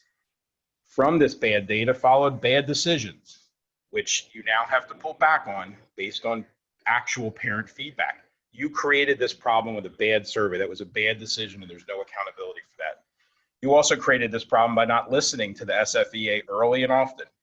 We heard the dirty laundry last week, and it was clear that despite the union trying to engage, they weren't being listened to. I'm glad you're finally listening to them. The next survey must distinguish between parents who want all in 5 days a week and those who want, or who are only comfortable with 2 days a week. And I found it very interesting that Ms. Melton brought up the analogy of a speed limit. When the speed limit is raised, it's based on actual mortality data and actual accident data. And again, this board continues to ignore and disregard the actual data of what is happening with this virus in Montgomery County. Look at the Montgomery County website. Thank you. Next up is Kim. Kim, first and last name, full address, and public comment, please. Yes, this is Kim Houston. I live at 309 Cambridge Drive. I just want to finish what I spoke about earlier. I was cut off. In regards to the plan that was presented by Dr. Gooden, how does this plan impact special education? During the presentation this evening of the hybrid plan, it was indicated that the supplemental IEP students would receive actual live instruction. I'm just a little concerned with this, and I know quite a bit of other parents are too, but it does seem completely contradictory to what was indicated in an email that was sent from special ed on October 1st. The email we got explained a typical day for these students, and it did specifically indicate students will be receiving instruction virtually with teacher support, and live instruction will be provided if possible. That's really contradictory to what Dr. Gooden said about actually live instruction. So which is it? So kids, supplemental IEP kids are supposed to be back in school on October 12th. That's a week from today if they chose to do so. And at this point, we're not even really sure of what type of instruction they're going to be receiving. Will they be sitting in a classroom by themselves in front of a computer with actual assistants helping? Will a teacher actually be teaching to them? I think clarification on all this really needs to be provided sooner than later. Thank you. Next up is Kay Reynolds, first and last name, full address, and public comment, please. Hi, this is Kim Anderson, 123 Patriot Drive, Collegeville. I have a couple things. First, I do want to say I'm highly disappointed that that vote went through tonight. I felt like You had very, very passionate feedback from the parents of the school district tonight, and it was completely ignored. I honestly would have felt you would have had to have gone back amongst yourselves to discuss this further. It just seems like we actually had no voice. I know you listened to us, but you didn't hear us. Second, I don't have kids in Springford sports, but the whole discussion about the PAC and the football and everything just has me a little bit fired up. You know, can we please exercise some common sense? We have 2 bleachers. I watched the last game against PB, the visitor bleacher totally empty. Common sense, forget the PAC. If you deemed it safe to have 2 tickets per player, cheerleader, band member on our bleacher, why is it not safe for the visiting team to have the exact same on their empty bleacher? Ms. Melton, you say they are not our taxpayers. Well, PB parents they're our community. They're very close to us and they're our friends. They want to see their children at their games. We all want to see our kids at every game. Who cares? They're parents who want to support their children at a home game and an away game. Set a precedent and see what other districts, or if other districts will follow. Consider the impact that it has when there's nobody cheering for a team. Find out from the PAC what happens if we let visiting team have the same number of tickets on that empty bleacher. This is worth the pushback. At some point, common sense must prevail, not just following rules that make no sense. Please work harder on this. The parents deserve it. Thank you. Next up is Erica Hermans. Erica, first and last name, full address, and your public comment, please. Hi, Erica Hermans.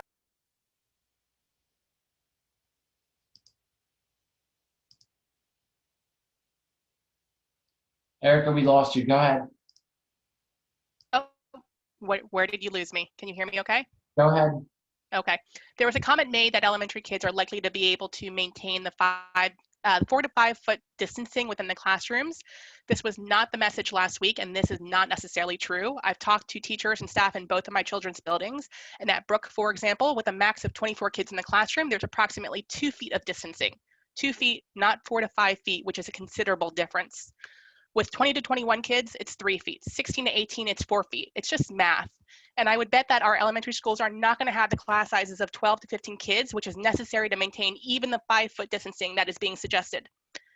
I also feel that the administration and board did not take into consideration how much elementary kids actually do move around the buildings. I spend a lot of time volunteering in the school, and I see kids moving from place to place for ISTs, IEPs, speech, target time, differentiated learning, and you name it, the kids are moving.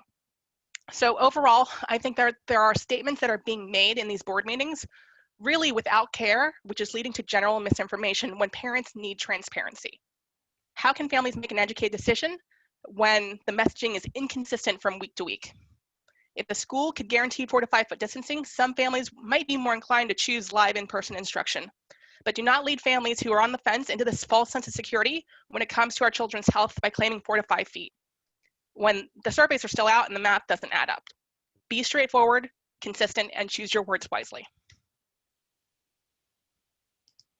Next up is Allison O'Brien. Allison, first and last name, full address, and your public comment, please. Hi, my name is Allison O'Brien, 505 Andover Lane, Collegeville. First, I was wondering why there wasn't a public comment prior to voting last week for the K through 6, where the parents were able to state their thoughts as the 7th through 12th parents were able to tonight. I was just a little confused by that. Second, it was stated that there were multiple emails received by the board asking where hybrid went, and a lot of parents weren't comfortable sending their children back full time. Well, parents in K through 6 are asking this same question. I would feel much more comfortable sending my child to school in a hybrid setting. It's obvious that it would be far more safe to go back in a hybrid setting where there will be less children in a classroom and in school in general. It was also stated this evening by the board that there is county data that states that hybrid is the safest option in which to go back to school. So why aren't we going to use the safest option for our youngest children? As a parent, I feel like I have to pick between the safety of my child by keeping her home or between her education by sending her to school. It's not fair to put a parent in this situation. It was also stated that this evening there would be 4 to 5 feet between desks in K through 6, but many parents are being told by school principals that it would be far less than this. Which is the correct answer? We need to find a plan that allows our youngest children to be in school, but to be in school safely. We need to be addressing parents' concerns about their children's safety and education. Why are we spending this valuable time talking about football and extracurricular activities when there are parents at home desperately trying to figure out why the safety of our children is not being taken into full consideration? Thank you. Next up is Meg Coates. Meg, first and last name, full address, and your public comment, please. You need to unmute. There you go. Hi, this is Meg Coates, 670 Cross Hill Road, Royersford, PA. I have a senior and an 8th grader, and although it's very disappointing for my senior to not be in quite yet, I do support the hybrid model and the teachers. I feel like it's presumptuous of me to try and guess the educational models as well as other people's health and safety considerations. One other point that I have not heard anybody mention is that in mid to late November, I know my college student will be returning home to the community from her campus, and I know a lot of other families are going to be in the same situation. If I had a younger child in the district, I might be a little less comfortable with than those families inundating the district with all these kids coming in back in from around the country. It's just something to keep in mind as we move forward, and maybe considerations through the nursing staff that we might need 10-day quarantines for those kids or these families or something to keep the rest of the community safe. Thanks so much. Next up is Alyssa.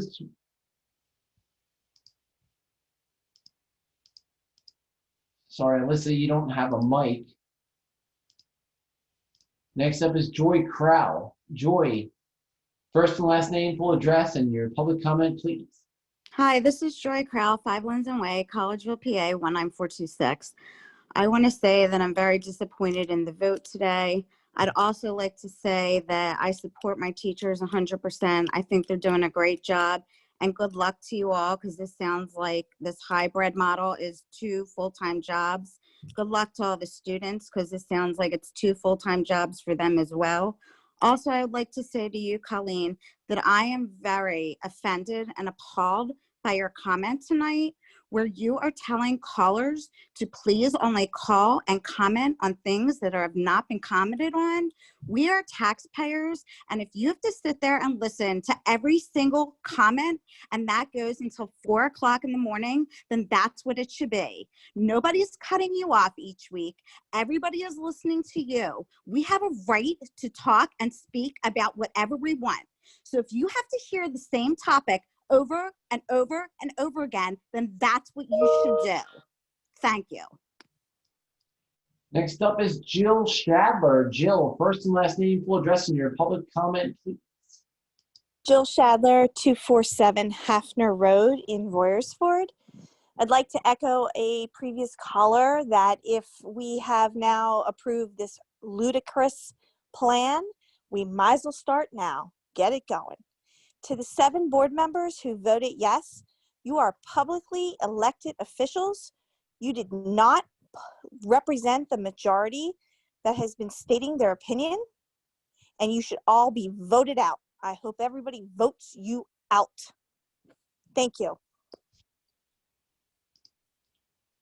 Next up is Christine. Christine, first and last name, full address, and your public comment, please. Hi, I'm Christine McCreary, 23 Maria Lane, Schwenksville, PA.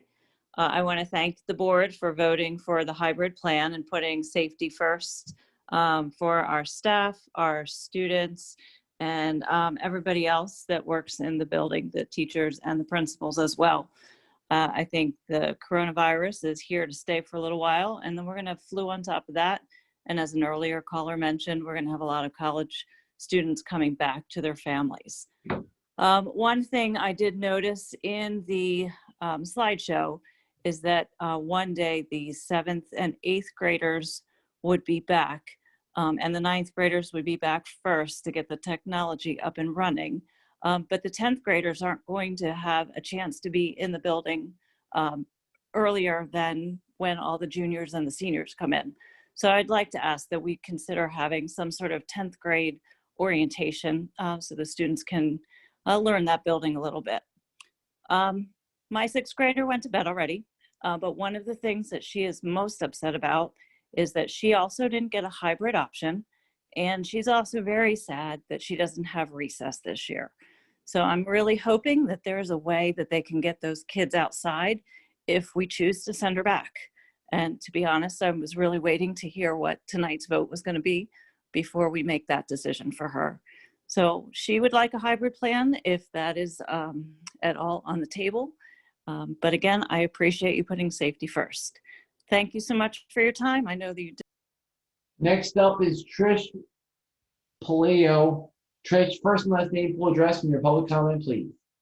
Hi, can you hear me? Yes. Okay. Trish Paleo, 443 South Mennonite Road, Collegeville, PA, 19426. Okay. I just can't even begin to tell you how disgusted I am with this board, except for Mr. DeBello. Thank you. I just don't understand why you can't just put the cameras in the classroom for live streaming for virtual. All I'm hearing is all the parents that want to send their kids back, they want 5 days a week. Give it to them. Let the rest of us stay home, put the cameras in the rooms, and just let them teach live. The end. That's really all I have to say. Oh, and one more thing. I can't believe that we went against PAC rules. I can't believe we have a group of rebels on this board that don't care about public safety. Thank you. Next up is Sarah. Sarah, first and last name, full address, and your public comment, please. You need to unmute yourself. Hello, it's Sarah DeNoris. I live at 3 Buckley Circle. I'd like to continue on what some other people have had to say about the K-6 plan. I think parents at this point after this meeting are getting some conflicting information about what the actual social distancing and mitigation efforts can be. Without complete and accurate information, it's not possible for us to make an informed decision. I think a potentially full class size of up to 24 students for K through 4 or for 30 students in 5-6, that it does not leave any room for social distancing. No social distancing on school buses is also a major concern. Regarding 7 to 12, I'm glad that you voted to move ahead with hybrid. I think it's the only safe plan at this time that protects staff and students. Will you please clarify what options will be available at this point for 7 to 12? Will there be a full option for full virtual still offered in addition to hybrid and cyber? Thanks. Next up is Wendy. Wendy, first and last name, full address, and your public comment, please. Hi, Wendy Campo, 49 Tanglewood Drive, Schwanksville. I just have to say I'm highly disappointed in tonight's decision. The inconsistency going back from week to week. As a parent sitting here trying to follow these board meetings of what you say one week and then what changes to the next week has been very discouraging. I feel like, you know, you might be sitting there listening to us, but you're not hearing our comments and opinions, not being supported by the data that's being put out there by Montgomery County, how low we are. And, you know, I have a senior. These seniors cannot get this time back. You know, these kids were off school for 7 months. Now they went back and they had their first opportunities to start taking the SATs again. All this time is being lost.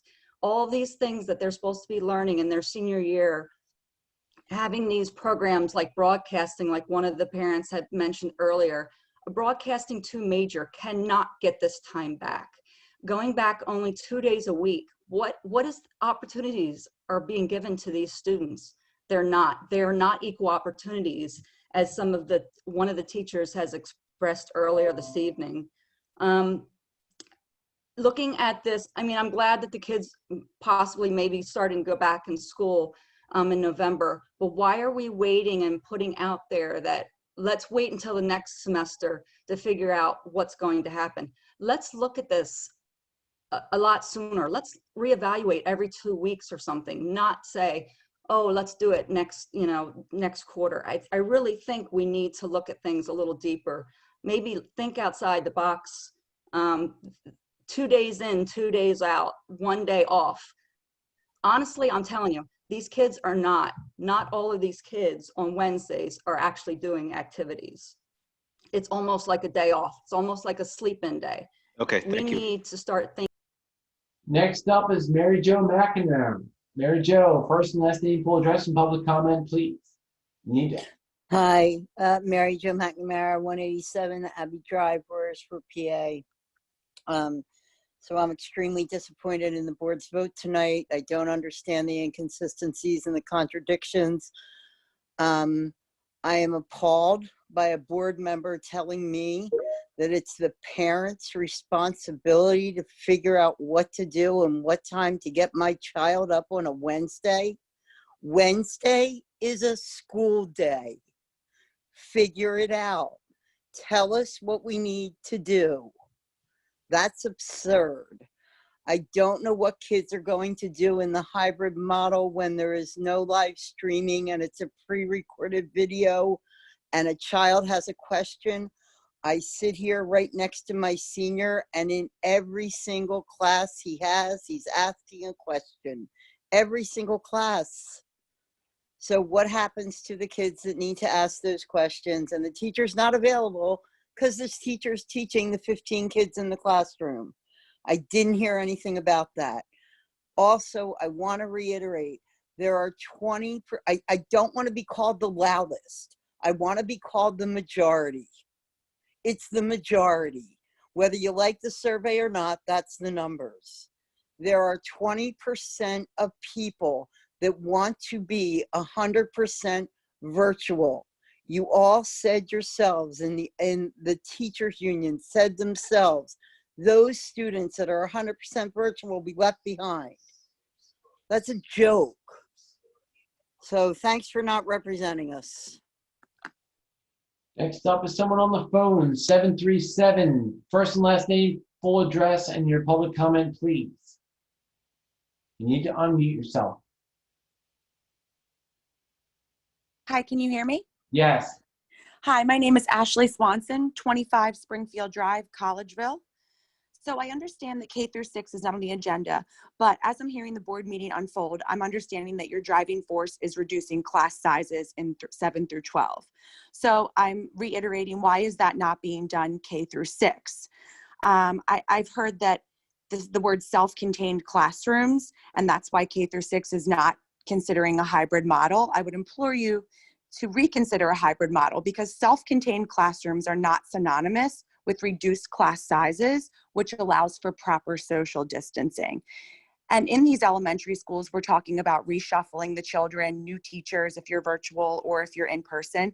If we do the hybrid model, it allows everyone to maintain their teacher, stay in the classroom, and reduce class sizes and have social distancing. So I would highly, highly implore you to please reconsider the hybrid model on the new survey that we can put out for K through 6, just like you are on 7 through 12. Thank you so much for your time. Next up is Kelly. Kelly, first and last name, full address, and your public comment, please. Yeah, Roland Olson, 711 Sourwood Lane. Let me see if I got this straight, because I'm not the brightest guy on the call. But last week, Dr. Gooden and the teachers recommended against live streaming of classes because it was a poor way of teaching. But this week, it's a good way of teaching, and even better, we're going to double the number of kids that are now going to have to use this methodology. 4 months without a plan, and in 1 week, the teachers and Dr. Gooden came up with a plan that with virtually no lead time, we were ready to vote on. This sounds a lot like July when we had a 9-0 vote, when half the board didn't ask a single question. Tonight, there's people wondering if some of the microphones work on some of the board members due to the lack of conversation and questions related to this. This vote had already been taken before everybody saw this plan, so I don't think we need to discuss that one. I agree with Maria Cagliola. The survey was useless. We need her company to do a survey which allows all of us to have our say. Not that it was going to matter, because we have 2 people. We lost Kelly. Next up is Ed Karchner. Ed, first and last name, full address, and your public comment, please. Sure. Ed Kircher, 512 Quincy Street, Collegeville, PA 19426. 2 points. Obviously you're not going to send the survey back out for K through 6 is what I understand. But I do have a question with regards to the social distancing in the classroom, because it was brought up about the reduced class sizes versus self-contained, as the other caller had mentioned. We're going somewhere now from a 4 to 5 feet distance in between. And one of the points I have is with regards to policing of face masks. Looking at the CDC guidelines, it appears that they're recommending 2 layers or more for the masks, and gaiters are not effective at this point. How are we going to police that? And especially how are we going to deal with that when we have a reduced number of square footage between kids? And also the second part of that is, are we going to send out a second survey for K through 6 so that we as parents can give you true data and feedback regarding this? Because there's obviously a little bit of cavalier and confusion between the reduced classroom size and the self-contained definition. Thank you very much. Appreciate it.